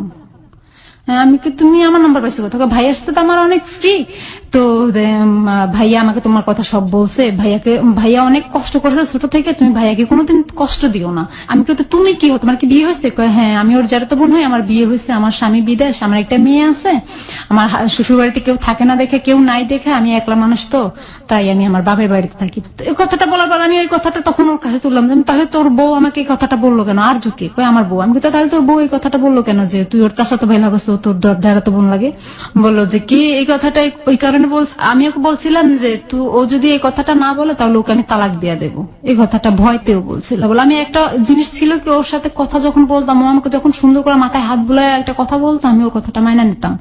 রাগ করলে হাজার রাগ করলে ওর মুখের দিকে তাকায়, আমি রাগটা আমার মানে আমি রাখতে পারতাম না। আর পরে আমি আমার আরিফের কথাটা বললাম। মা কি আরিফ সম্পর্কে জানতো আপনার? আম্মাকে সব খুলা বলছি। কবে বলেছেন এটা? ওই যে ওর সাথে যেদিন বিয়ের পরে বিয়ে মানে এটা কি যখন আপনি জেনেছেন যে আরিফ বিবাহিত তখন বলেছেন নাকি তার আগে? না না তখন বলেছি, বিয়ে ওর বিয়ে হয়েছে এটা শোনার পরে বলছি। শোনার পরে আপনি কেন বলতে গেলেন? শোনার পরে আমি বলতে গেছি কারণ আমি আমার কষ্টটা আর মনের ভিতরে চাপায় রাখতে পারতেছি। সে কারণে আপনি মার কাছে বলে মনটা একটু হালকা করতে চেয়েছেন। চাপায় রাখতে পারলাম না, তো আমি মাকে বলেছেন আপনি বিয়ে করেছেন আরিফকে? হ্যাঁ আরিফকে বিয়ে করছি। আরিফের কেন বললেন? আরিফের যে আরেকটা বউ আছে সেটা আমি বলি নাই আম্মাকে। তাহলে আপনি তো বিয়ে করেননি, মাকে আপনি কেন বললেন? কারণ না হলে আমি যে 4 দিন যে চিটাগাং ছিলাম, আমার কাছে বারবার জানতে চাইতেছি 4 দিন মার কাছে হালকা হতে গিয়ে আপনি মাকে মিথ্যা কথা বললেন। হ্যাঁ, তার 3-4 দিন পরে আমি ঢাকা চলে গেলাম। ওই 3-4 দিনের সাথে আমার যোগাযোগ ছিল। পরে আমি ঢাকা চলে যাওয়ার পরে আমি আমার মেজো মামার বাসায় চলে গেলাম। ওখানে যে চাকরি টাকরি করতেছি, আলাদা রুম নিলাম, আলাদা রান্না বাড়া করে খাইতেছি। এখন আর মেজো মামার বাসায় খাই না, তা আলাদা রান্না বাড়া খাইতেছি। ও কি করছে, ও আমার বললো যে আমি আমার শ্বশুরে বলছি আমি বিদেশ যাবো, আমার শ্বশুর আমাকে অনেকগুলো টাকা দিবে। আমি তো কি করবো তারপরে টাকা নিয়ে, বলছি টাকা নিয়ে আমি তোমার কাছে চলে আসবো। মানে সামহাও আপনাকে ম্যানেজ করার চেষ্টা করছে, রাইট? হ্যাঁ। ওকে। পরে ও টাকা দিছে, ওর শ্বশুর ওকে 42,000 টাকা মনে হয় দিছে। ও আমাকে যেটা বলছে যে 42,000 টাকা দিছে। তো বিদেশ যাওয়ার জন্য একটা মানুষ যেভাবে প্রস্তুতি নেয় আর কি, যে বিদেশ যাওয়ার সময় বাংলাদেশ থেকে মা ভাই বোনরা অনেক কান্নাকাটি করে, ওটা করছে ওর মা বোন নাকি। পরে ওই যে বিদেশ যাওয়ার সময় ছেলেরা নাকি যেটা খাইতে বেশি ভালোবাসে সেটা দিয়ে দেয়, তো ওর সাথে ও অনেক কিছু দিয়ে দিছে, কাপড় চোপড়। তার মানে একটা বিদেশ যাওয়া যেন কোনো কিছু কিনতে না হয়, ওগুলো সব ব্যাগ 2টা ব্যাগে ভইরা ও ঢাকায় একদম আমার কাছে বাসায়। মানে আলটিমেটলি আপনার কাছে এসেছে, কিন্তু সবাই জানে যে সে বিদেশ চলে গেছে।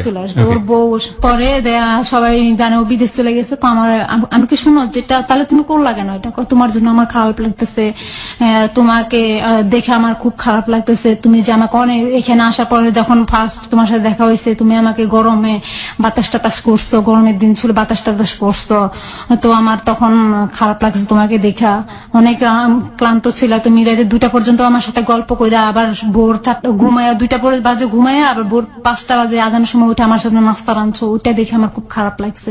একটা মেয়ে কিভাবে এত ভালো হতে পারে, আর হলো গিয়া তুমি তোমার হাজবেন্ড তোমার মতো মেয়েকে কিভাবে ছাড়া আরেকটা ছেলেকে আরেকটা মেয়ে বিয়ে করছে। আমি কই সেটা তার রুচি, ওগুলার তুলনা। পরে ওর সাথে এভাবে চলতেছে প্রায় 2 বছর, ওর সাথে এভাবে সম্পর্ক।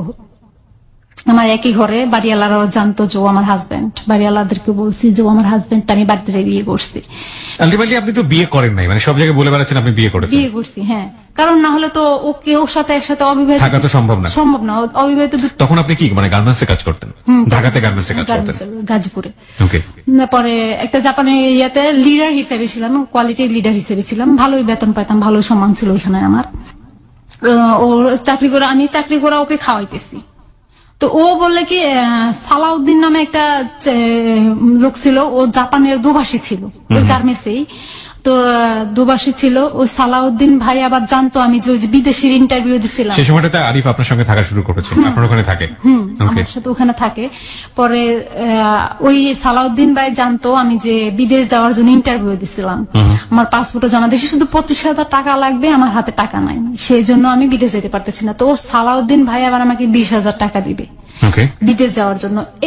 এটা আবার আরিফ জানে যে ওই সালাউদ্দিন ভাই আমায় বিদেশের জন্য 20,000 টাকা দিবে। তো আরিফ বলছে যে কি, তুমি আরেকজনের কাছ থেকে টাকা নিয়ে তুমি বিদেশ যাবে কেন, তুমি বিদেশ যেতে পারবা না, বিদেশ ভালো মেয়েরা যায় না। মানে আপনি বিদেশ যাওয়ার জন্য ট্রাই করছেন? হ্যাঁ, গার্মেন্টস এর বিষয়ে অলরেডি আমার বেতন টেতন ধরা হয়ে গেছে, 16,000 টাকা বেতন, আমার মেডিকেলও করা হয়ে গেছে, মেডিকেলও টিকছি। পরে এখন অফিস থেকে বিদেশে যে অফিস যেখানে ইন্টারভিউ দিছিলাম ওই অফিস থেকে বারবার আমাকে ফোন দিতেছে, আমি টাকা জমা দিতেছি না কেন ব্যাংকে। এটা ব্যাংকে টাকা জমা দেওয়া লাগতো, তো টাকা জমা দিতেছি না কেন। আমার বান্ধবী সব টাকা জমা দিয়ে দিছে, রানী সব টাকা জমা দিয়ে দিচ্ছে, আমি জমা দিতে পারতেছি না। এখন আর বলতেছে আমার বিদেশ যাওয়া লাগবে না। আমি না, বিদেশ যাইলে তো আমার ভালো হবে, তুমি বাংলাদেশে থাকলা আর আমি বিদেশ থাকলাম, তো বেশি করে টাকা পাঠালে তুমিও বিদেশ চলে গেলা, ব্যাস দুজন ওখানে সেটেল হয়ে গেলাম। আমার এটাই ছিল পরিকল্পনা। তো ও বলছে কি, তো আমার বউ, আমি কি শোনো, তুমি একটা কথা চিন্তা করো সবসময়, যেহেতু আমি যাই না ফেলাইছি, তোমার বউ আছে, তাহলে তুমি একটা কাজ করো, তুমি তোমার বউ কাছে যাইতে পারবে না। কেন? আমি কেন, তুমি তোমার বউর কাছে, তুমি যেহেতু বলছো এটা তোমার জোর জবরদস্তি বিয়ে, তোমার মতে না বিয়ে, তাহলে তুমি ওখানে যাও না, একটা কাজ করো, তুমি টাকা পয়সা দিও ওদেরকে ওখানে, আমি চাকরি করে যা বেতন পাবো তার অর্ধেক দিয়ে ঘর ভাড়া চালাবো আর তোমার খাবো, আর তুমি যা করবা তার বেতন পুরাটাই তুমি আমার বাড়িতে পাঠিয়ে দিও, তোমার টাকা আমার সংসার, আমার ফ্যামিলি, আমার সংসারের দরকার নাই, আমার সংসার আমার টাকা হইলে এনাফ। মানে আপনি চাচ্ছেন যে ও পার্মানেন্টলি আপনার সঙ্গে থেকে যায়? হ্যাঁ। সেটা কি বিয়ে করে নাকি বিয়ে ছাড়াই? বিয়ে করে। বিয়ে করে। হ্যাঁ। তারপরে কি বললো আরিফ? পরে আরিফ বললো আচ্ছা ঠিক আছে।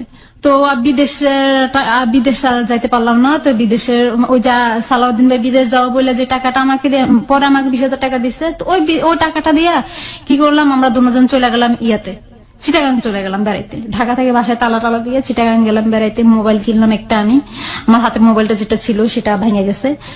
পরে আমি মোবাইল কিনলাম একটা, ওই মোবাইলটাও আমাকে চালাইতে দিল না, আমার হাত থেকে নিয়ে নিল, বললো যেটা আমার মার জন্য একটা মোবাইল লাগবে। হ্যাঁ, আমি কোরিয়ান করে পাঠাই দেবো, ঠিক আছে। পরে দুজন ঘুরে ফিরে চিটাগাং থেকে ঘুরে ফিরে আবার ঢাকায় আসলাম। ঢাকায় আসার পরে বাসায় চলতেছে, খুব সুন্দর মতো চলতেছে, খাইতেছি, আমি চাকরি করতেছি। ও বলে কি আমি নাকি চাকরি করলে, ও তার মানে ওর সাথে আমার এখন গ্যাঞ্জাম আস্তে আস্তে শুরু হচ্ছে। আজকে ঝগড়া করতেছে, কালকে আমারে মারতেছে, পরশুদিন ঝগড়া করতেছে, এরকম প্রতিদিন আমার সাথে ঝগড়া, প্রতিদিন আমাকে ঝগড়া করে আমার সাথে মারে, প্রতিদিন আমাকে মারে, অনেক মারে। পরে হলো গিয়া বললাম তুমি আমার সাথে কেন মারামারি করো, তুই ইয়াতে যায় অফিসে যায় তুই বসের সাথে প্রেম করস। মানে আপনার এখানে থেকে আপনাকে গায়ে হাত তুলছে কন্টিনিউয়াসলি? হ্যাঁ, কন্টিনিউয়াসলি আমার গায়ে হাত তুলতেছে আর বলতেছে আমি নাকি ইয়াতে চাকরি করলে বসদের সাথে খালি প্রেম করি। আমি কি বসদের তো কোনো কাম নাই আমার সাথে, আমি কি এত বিশ্ব সুন্দরী যে আমার সাথে প্রেম করবে? কয় না প্রেম করে, আমি জানি। আমি কই তুমি আন্দাজি কিসের জন্য, তার মানে আমার সাথে ঝগড়া করার জন্য এগুলো করতেছো? তো তুমি যে তোমার বউর সাথে বাড়িতে কথা বলো তার জন্য কি তুমি কিছু বলি নাকি? আমি আমার বউর সাথে কথা বলবো না তো কার সাথে কথা বলবো? আমি তো তা ভালো কথা, বউর সাথে কথা বলবো, তো আমার সাথে সম্পর্ক করছিল কেন? কয় তুই তাহলে আমার সাথে সম্পর্ক রেখে আরেক ছেলেদের সাথে কথা বলছিস কেন? আমি কই কথা বলছি, আমি তো ডিউটি করতেছি, আমি অফিসিয়াল কাজের জন্য বসদের সাথে কথা বলতেছি, যেহেতু আমি লিডার হিসাবে আমার একটা দায়িত্ব আছে। পরে বলে যে কি না তুই চাকরি করতে পারবি না। তো আমার ওর চাপে আমি চাকরিটা ছেড়ে দিলাম। তো ওই বিদেশে যাওয়ার জন্য শ্বশুর কাছ থেকে যে 42। আপনি চাকরি ছেড়ে দিলেন? চাকরি ছেড়ে দিছি। তাহলে আপনি খাবেন কি, আপনি করবেন কি? তো এখন ও বলতেছে তুই চাকরি করা লাগবে না, আমি তোকে খাওয়াবো। আচ্ছা ঠিক আছে, ভালো কথা, ঘরে বসে যদি আমার 5টা পাই আমি, তাহলে আমার সমস্যা কোথায়? পরে ও কি করছে, ওই 42,000 টাকা ওর শ্বশুরের কাছ থেকে আনছে, আমি জানতাম না, পরে শুনছি। তো ও ঘরে ব্যাগ থেকে টাকা বের করে আর বাজার করে, প্রতিদিন বাজার করে, প্রতিদিন মার্কেটে যায় একটা গেঞ্জি কিনে, আবার যখন দোকানে বাজারে যায় তখন আধা ঘন্টা ধরে ওর মোবাইল ওয়েটিং থাকে। তো ও যখন বাজারে যায় তখন আমি আমার ফোন দিয়ে মোবাইল টাই করি, আধা ঘন্টা পর্যন্ত মোবাইল ওয়েটিং, 2 বেলা, সকালবেলা বিকালবেলা 2 বেলা। পরে আমি আমার মাথার টেনশন গুলো 2 বেলা কার সাথে এতক্ষণ কথা বলে, এতক্ষণ তো বাড়িতে কথা বলবে না, 2 বেলা। আর ওর বউর সাথে কথা বলে 2-3 দিনে একবার কথা বলে, তাহলে তো এতক্ষণ কার সাথে বলে? আমার মাথার ভিতরে একটা টেনশন ঢুকে গেছে। পরে আমি ও বাসায় আসার পরে একদিন রাতে 3টা বাজে টিভি কিনে আনছে, বাসায় আসে টিভি কিনে খেলা দেখতেছে। তো আমি ঘুমিয়ে পড়ছি, হঠাৎ করে ঘুমার থেকে চোখ ছুটে গিয়ে দেখি যে আমার পাশে নাই। ও পাশে নাই, ও আমার পাশে নাই, বাসার বারান্দায় দাঁড়ায় দাঁড়ায় কার সাথে জানি মোবাইলে কথা বলতেছে। তখন রাতে 3টা বাজে, 3:56 বাজে। আমি ঘড়ির টাইম দেখলাম, তখন 3:56। এত রাতে কার সাথে কথা বলে? এত রাতে তো কারোর সাথে কথা বলার কথা নয়। তো আমি আমি আবার তখন উঠে দেখলাম যে কথা বলতেছে, খুব আস্তে আস্তে কথা বলতেছে, আমি শুনি নাই কথাগুলা।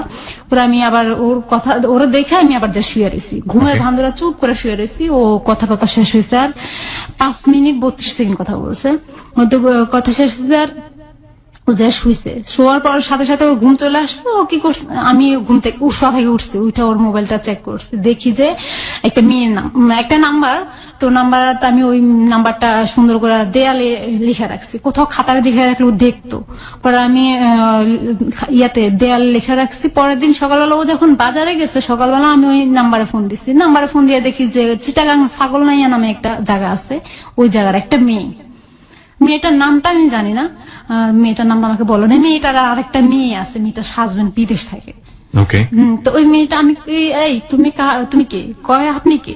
আমি কই তুমি আমার হাজবেন্ডের সাথে কিসের কথা বলো? রাতের 3টা বাজে কিসের কথা বলো? তোমার কি জামাই নেই? হ্যাঁ আমার বিয়ে হয়েছে, আমার হাজবেন্ড আছে বিদেশ থাকে। আমি কো জামাই বিদেশ থাকে তার জন্য তুমি এগুলো করো? তুমি আমার হাজবেন্ডের সাথে কিসের কথা বলো? কয় কি এত আপনার হাজবেন্ড? আমি কি তুমি তার সাথে কথা বলছি? কয় তার নাম কি? আমি কি আরিফ? কয় তার নাম তো আরিফ না, আমি যার সাথে কথা বল তার নাম তো রাফি। আমি কি রাফি মানে কালকে 3টা বাজে তুমি কথা বলো না? এই নাম্বারটা দিয়ে কথা বলো না? হ্যাঁ। তো আমি কার সাথে? রাফির সাথে কথা বলছি। আমি রাফি নাও না আরিফ। ওর আর বাড়িতে একটা বউ আছে, আমি ওর দ্বিতীয় বউ। এই কথাটাই মেয়েটার কাছে আমি বললাম। তুমি পরে মেয়েটাকে অনেক গালাগালি করলাম, তুমি আমার মেয়ে, তুমি একটা বেয়াদব মেয়ে, তুমি আমার হাজবেন্ডের সাথে যদি কথা বলো তো তোমার খবর আছে। পরে মেয়েটাকে অনেক ধুমকি টুমকি দিলাম। পরে আবার দেখি যে কথা বলতেছে মেয়েটার সাথে, ও কথা বলে, কন্টিনিউসলি কথা বলা যায়। পরে আমি একদিন মেয়েটারে বললাম যে আসলে কি তুমি কি মানুষ নাকি আরো কিছু? একটা সংসার কিভাবে ভাঙো? কয় দেখেন আমি আপনার হাজবেন্ডকে ফোন দিই না, আপনার হাজবেন্ডই আমাকে ফোন দেয় রাতের 12টা না 1টা। এই যে আপনার সঙ্গে থাকা শুরু করার কতদিন পরের এই ঘটনা এটা? এটা প্রায় সপ্তাহখানিকের পরের ঘটনা। সপ্তাহখানিকের মধ্যেই ঘটনা ঘটে গেছে। প্রিয় শ্রোতা, আমরা এই জায়গাটায় ছোট্ট একটা বিরতি নিতে চাই। আপনারা সবাই শুনছেন close up presence hello 8920 ABC radio FM 89.2 এ। আমি আরজে কিবরিয়া রয়েছে আপনার সঙ্গে, এবং আজকে এখানে পারভিনের জীবনের গল্প শুনছেন। আজকের এই জীবনের গল্পটি অসংখ্য অসংখ্য মানুষ আছেন আমাদের সোসাইটিতে, বিশেষ করে আমি মেয়ে বন্ধুদেরকে ইন্ডিকেট করে বলতে চাই, আপনারা অনেক অনেক অনেক বেশি আল্লাহ আপনাদেরকে হয়তো এভাবেই বানিয়েছেন, অনেক বেশি আবেগ প্রবণ তুলনামূলকভাবে ছেলেদের চাইতে। এবং এই আবেগের বশবর্তী হয়ে একটা মানুষ নিজের জীবনের জন্য কত বড় ভয়াবহ দুর্ঘটনা ঘটিয়ে ফেলতে পারে, তার একটা অসম্ভব অসাধারণ উদাহরণ হবে আজকের এই জীবনের গল্প। আমরা একের পর এক দেখতে পাচ্ছি যে জীবনে অনেকগুলো টানাপোড়েনের মধ্য দিয়ে যাচ্ছে আজকের এই অতিথি, যিনি পারভিন। মেনে নিচ্ছে, মানতে পারছে অথবা পারছে না, তারপরও এক ধরনের খড়কুটো নিয়ে বসবাস করে বেঁচে থাকার একটা অদম্য ইচ্ছা। নিঃসন্দেহে সে অবশ্যই আরিফকে ভালোবাসত, নইলে সে জায়গা দিত না। এবং আরিফের বিবাহিত জীবন জানার পরেও তার মেনে নেওয়ার পেছনে অন্যতম একটা কারণ ছিল সে নিজেও বিবাহিত। ওই মেয়েটার সাথে আমার কথা হলোর পরে মেয়েটা বললো যে এরকম। পরে আমি আরিফকে বললাম যে দেখো তুমি এরকম কেন করতেছো, তোমার কি আমাকে দিয়ে হচ্ছে না? কই আমি মেয়েটার সাথে কথা বলতেছি না, কোনো মেয়ের সাথে আমি কথা বলতেছি না। আমি তাহলে এটা কি? এমনি আমার কাছে ফোন দেয়। আমি কি মেয়েটা তোমার কাছে ফোন দেয় না, তুমি মেয়েটার কাছে ফোন দাও, তাহলে এটা প্রমাণ হয়ে যাক। ওকে।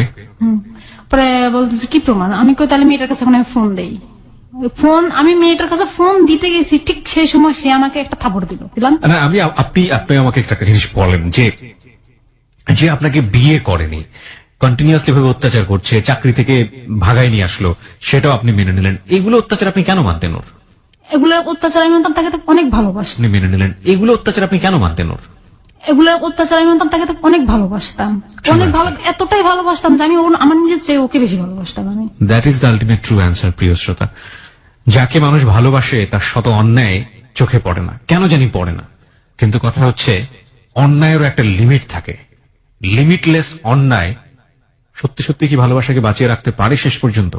শুনুন, দেখা যায়। বলুন তারপর। পরে ও আমাকে অনেক ওয়ালের সাথে বাড়ি দেওয়ার পর আমি চেঞ্জলেস হয়ে গেছি।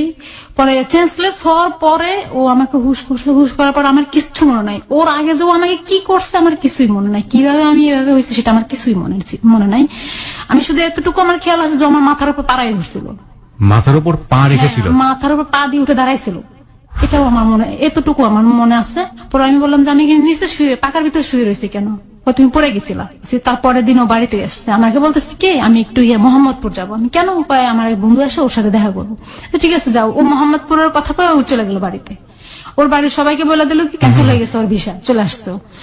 পরে ও বাড়িতে গেল, ওপেনলি ভাই বাড়িতে গেল, বাড়িতে 4 দিন ছিল ওর বাড়িতে। আমি বলতেছি কি তুমি আসতেছো না কেন? বলে যে আমি তো এখানে আসে বন্ধু বান্ধব আসতে দিতেছে না। পরে আসার পরে আস্তে আস্তে রাতের 12টা বাজে গেছে। এর মধ্যে রোজা চলে আসলো, একটা রোজাও ও থাকে না, আমাকে থাকতে দেয় না।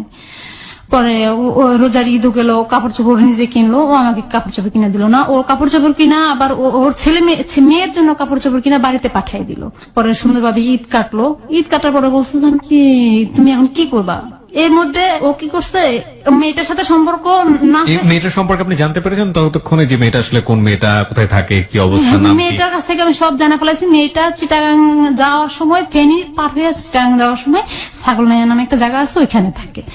হ্যাঁ, তো আমি বললাম মেয়েটার সাথে ওর কন্টিনিউ এখনো চলতেছে প্রেম।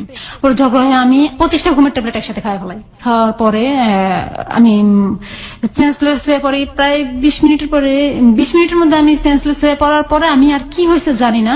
পরে আমার হসপিটাল নিয়ে গেছে, হসপিটাল নিয়ে যাইয়া আমার ওয়াশ করাইছে, ওয়াশ করাই বাসায় আনছে। আমি 2 দিন পরে আমার হুশ আসছে। ও বলতেছে ঠিক আছে বাড়িতে যাই, আমি ঘুরে আসি, কয়েকদিন থেকে আসি, ফ্রি হয়ে আসি সবার সাথে।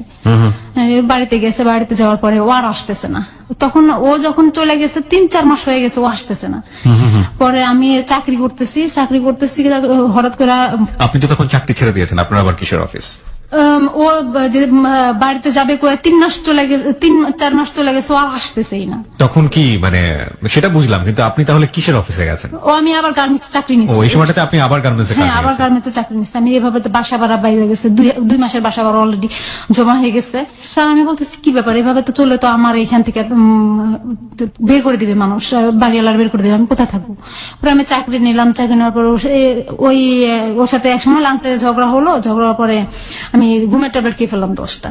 মানে আপনি জানতেন ওর একটা বউ আছে, আপনি জানতেন যে ওর ক্যারেক্টার একটু ঝামেলা আছে, আপনি থাকা অবস্থায় আর একটা মেয়ের সঙ্গে এরকম করছে, ওর বউকে একসাথে ও ব্লাফ দিচ্ছে, আপনাকে দিচ্ছে, আর একটা মেয়ের সাথে আপনি ওকে হাতে নাতে ধরেছেন, তারপরও আপনি ওর জন্য এরকম করছেন। হ্যাঁ, তারপর আমি জানি না কিসের জন্য জানি আমি ওর প্রতি এতটা আগ্রহ হয়ে গেছি, এতটা বেশি ওর প্রতি এত বেশি আমি ইমোশনাল হয়ে গেছি। That's really happen in love, প্রিয় শ্রোতা।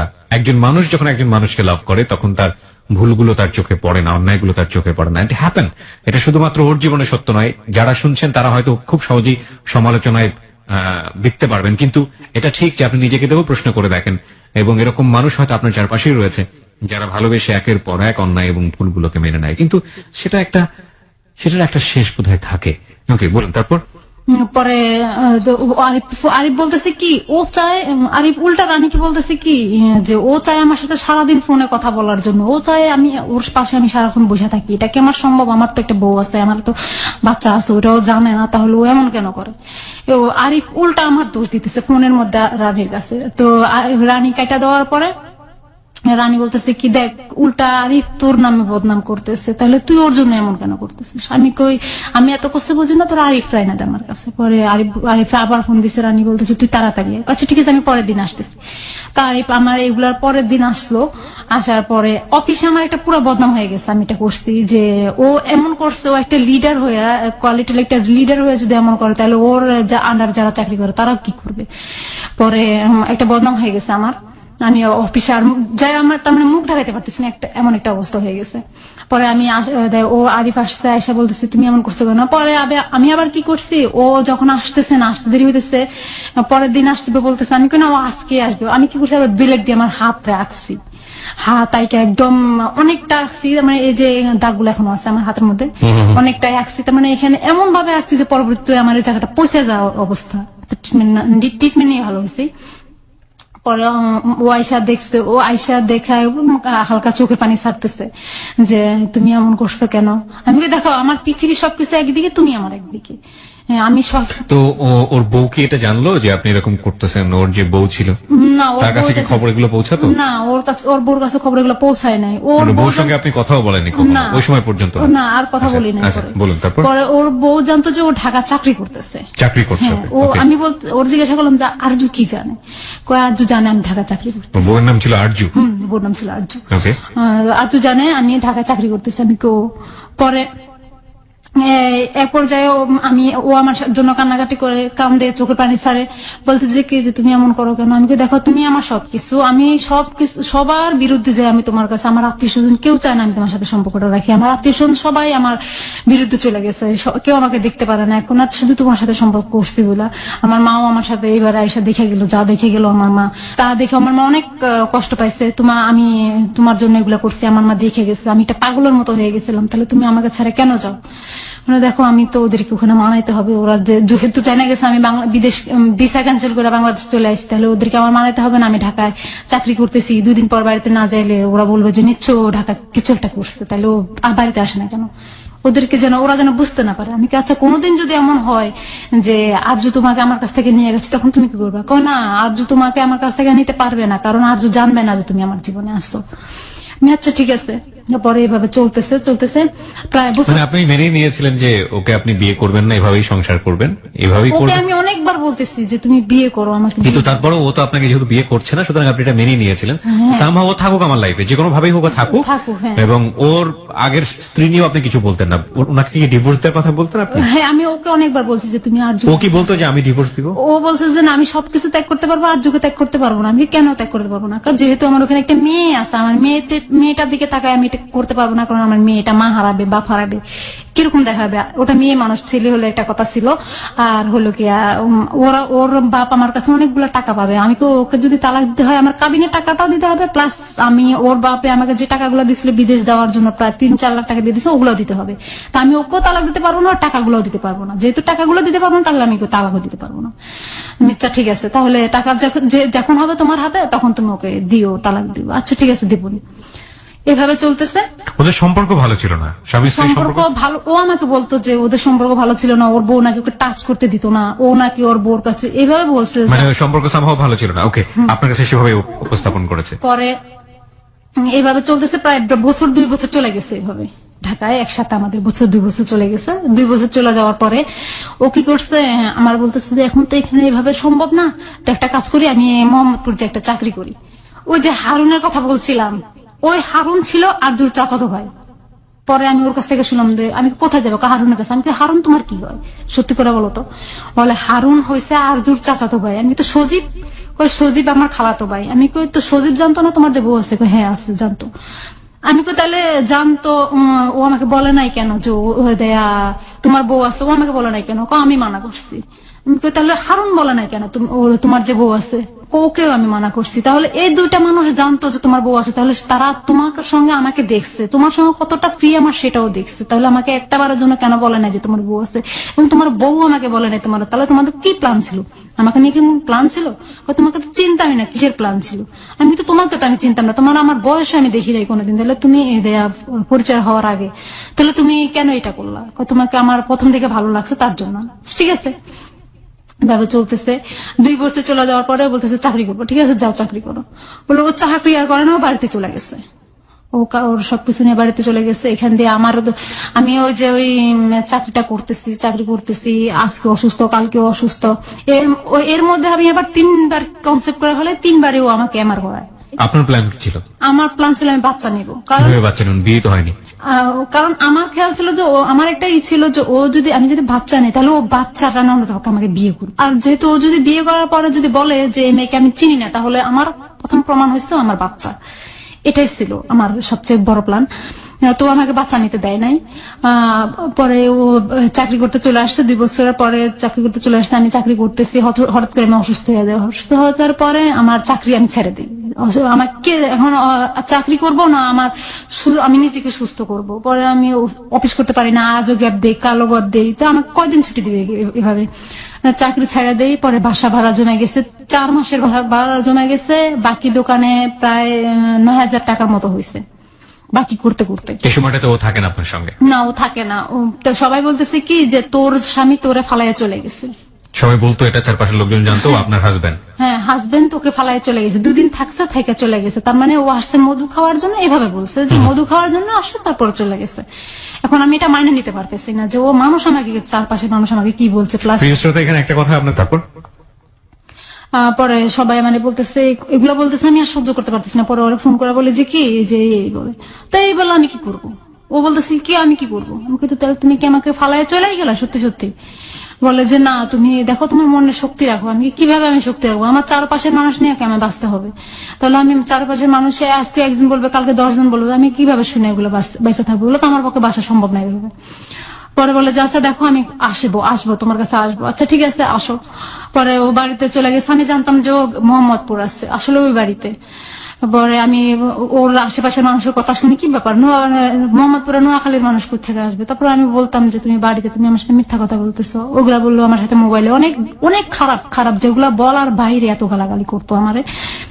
পরে ও কি করতো, একটা নাম্বার থেকে আমার নাম্বারে ফোন দিত, একটা নাম্বারে আমার থেকে একটা রং নাম্বার দিয়ে আমার মোবাইলে ফোন দিয়ে আবার ওর মোবাইল দিয়ে ফোন দিত। তো আমার মোবাইলটা ওয়েটিং, আমি ওই রং নাম্বারে ফোনটা যদি রিসিভ করতাম তাহলে ও ফোন দিলে তো ওয়েটিং পাইতো, ওয়েটিং পাইলে তো আমি ওর ফোনটা কেটে দিতাম, রং নাম্বারের ফোনটা কেটে দিতাম। পরে আবার ওর কাছে ফোন দিল বলতে কি তুই কার সাথে ওয়েটিং গেছিলি, আমি বলি কি বলো আমি একটা রং নাম্বার। মানে ও এত লোকের সাথে করে ফেলছে সেটার জন্য সমস্যা নাই, কিন্তু আপনি করলেই সমস্যা। হ্যাঁ, আমি তো জানতাম না এটা যে আমার তো নাম্বার ছিল না, তো রং নাম্বার একটা ফোন আসছে আমি সেটাই জানতাম। এটা যে ও করতেছে সেটা তো আর আমি জানতাম না। আমি একটা রং নাম্বারে ফোন আসছে, দেখো নাম্বারটা কত লাস্ট, আমি লাস্টে 3-4 একটা নাম্বার থেকে ফোন আসছে। ও 3-4 নাম্বার থেকে তো আমার কাছেও একটা ফোন আসছিল। আমি কি বলে কয় গালাগালি করছে, আমি তো আমারও তো গালাগালি করছে। কয় তাহলে ওর সাথে তোর কি সম্পর্ক, তুই নিশ্চয়ই গুন্ডা টুন্ডা ধরেছিস আমাদের। কি পাগলের মতো কথা বলো, তোমার সাথে তোমার জন্য আমি কিসের জন্য গুন্ডা ধরবো, আর আমি যাকে ধরাবো সে তোমাকে আমাকে গালাগালি করবে কেন, তোমাকে না করবে তাহলে গালাগালি, কত কত গালাগালি করে মিথ্যা কথা বলস। তারপর ও কি করে বিভিন্ন নাম্বার থেকে আমার কাছে ফোন আসলে, যখন বিভিন্ন নাম্বার থেকে আমার কাছে ফোন আসে ঠিক তখন ওই মুহূর্তে ও ফোন দেয় আমারে। তো ওয়েটিং পেলো আমার গালাগালি করে, তুই নিশ্চয়ই ছেলেদের সাথে সম্পর্ক করতেছিস, তুই কোন কোন ছেলেদের সাথে সম্পর্ক করতেছিস, তোর তো এই অভ্যাসটা আছে। আমি কি তুমি দেখছো আমার কোন ছেলের সাথে আমি সম্পর্ক করছি, তুমি যখন আমার সাথে ছিলা তখন দেখছো আমি কোন ছেলের সাথে হাইসা কথা বলতে, এমনি তো কথা বলা দূরের কথা আমি হাইসাও তো কারোর সাথে কথা বলি না। তুমি কিভাবে বলো এগুলা, তোকে আমি বিশ্বাস করি না, তোরা গার্মেন্টস এর মেয়েরা এমনই, গার্মেন্টসই, তুই যে গার্মেন্টস এর মেয়ে সেটা প্রমাণ করে দিলি আমারে, এইভাবে বললাম। গার্মেন্টস এর মেয়েরা কিন্তু খারাপ না, যারা খারাপ করে তারা বাইরে যেয়ে করে। গার্মেন্টস এ আর খারাপ যদি করার ইচ্ছা থাকে বাইরে যাই করতে পারে, গার্মেন্টস এ করার দরকার হয় না। আর গার্মেন্টস এ খারাপই করতে পারে না, কারণ তুই আমাকে শিখাইস না। আমি কই তোমাকে কি শিখাবো, তুমি তো সবকিছুই জানো। পরে ও এরকম করতেছে, পরে কি করলাম আমি বাসা ছাইড়া দিলাম। বাসা ভাড়া দেওয়া হয় নাই, কিন্তু 8,000 টাকা বাসা ভাড়া, ওখানে 9,000 টাকা বাকি ভাড়া। আমি কি করলাম বাসায় মাল জিনিস সব রাইখা, ওর ব্যাগে যে কাপড় চোপড় ছিল ওর কাপড় এক ব্যাগ কাপড় চোপড় আমার ঘরে ছিল, আর কিছু কাপড় চোপড় নিয়ে চলে গেছে। ওর ব্যাগের কাপড় চোপড় আমার ব্যাগে যা যা দরকারি লাগে আমি ওগুলা নিয়ে রাতে ফজরের আজান দিছে তখন ওখান থেকে বের হয়ে গেছি। তখন ওখান থেকে বের হয়ে গেছি, বাড়িওয়ালার সবাই কেউ জানে না, আমি ঘরে তালা মেরে চাবিটা ওখানে পাশে ঝুলাই থুয়ে আমি চলে গেছি। আমার ঘরের অনেক মাল জিনিস ছিল, ওগুলো সব থুয়ে আমি চলে আসছি আমার ধানমন্ডিতে চলে আসছি আমার মামার বাসায়, ছোট মামার বাসায়, ওখানে মামি আছে মামা আছে, ওখানে চলে আসছি। ওদের ঘর ভাড়াটা কিছুদিন আমার ফোন অফ করে ফেলছি আমি, নতুন একটা সিম ছিল ওইটা লাগাই, ওই নাম্বারটাও আরিফ জানতো, ওই যেটা সবাই জানতো ওইটা বন্ধ করে ফেলাইছি। ফেলায় আমি চলে আসছি, ওদের ভাড়াটা কিছুই দেয় নাই। কয় মাসের ভাড়া বাকি ছিল? 4 মাসের ভাড়া বাকি ছিল। আচ্ছা, ওকে। 4 মাসের তো পরে ওখানে আবার 9,000 টাকা ঘর ভাড়া ছিল, এগুলো সব মিলে ফালায় থেকে আমি চলে আসছি। চলে আসার পরে তো ওই যখন এখান দিয়ে আবার একটু রেখে গেছি, তা ও যখন আমি এরকম দেনার ভিতরে পড়ে গেছি তখন ও আমাকে ফোন করে বলতেছে কি কিডনির ব্যাপারে একটা কথা বলো। কি বলবো, দেখো কিডনি কিনবি নাকি, কার কিডনি বিক্রি করবা তুমি, যে কার কিডনি, দেখো আমারটা বিক্রি করবো। আমি তোমার পজিটিভ কি পজিটিভ, কয় বি পজিটিভ। আমি কি দেখো তুমি পুরুষ মানুষ, তুমি কিডনি বিক্রি করো না, তোমার কাজ করে খাইতে হবে, আজকে যদি তুমি বিদেশ। কিডনি বিক্রি করার কথা কেন বলতো? ও যে অনেক দেনা, অনেক ঋণ, ওর শ্বশুরের যে টাকাগুলা পাবে ওগুলা দেওয়ার জন্য। তারপরে আরেকটা লোকের কাছ থেকে ও 1,80,000 টাকা নিচ্ছে, বাবলু নামের একটা লোকের কাছ থেকে 1,80,000 টাকা নিচ্ছে, ওই যে বলতো যে ও বিদেশ পাঠাবে, ও ইয়াতে চাকরি করে, কি বিদেশ পাঠায় যে জায়গাটা, ওটার নাম তো আমি জানি না।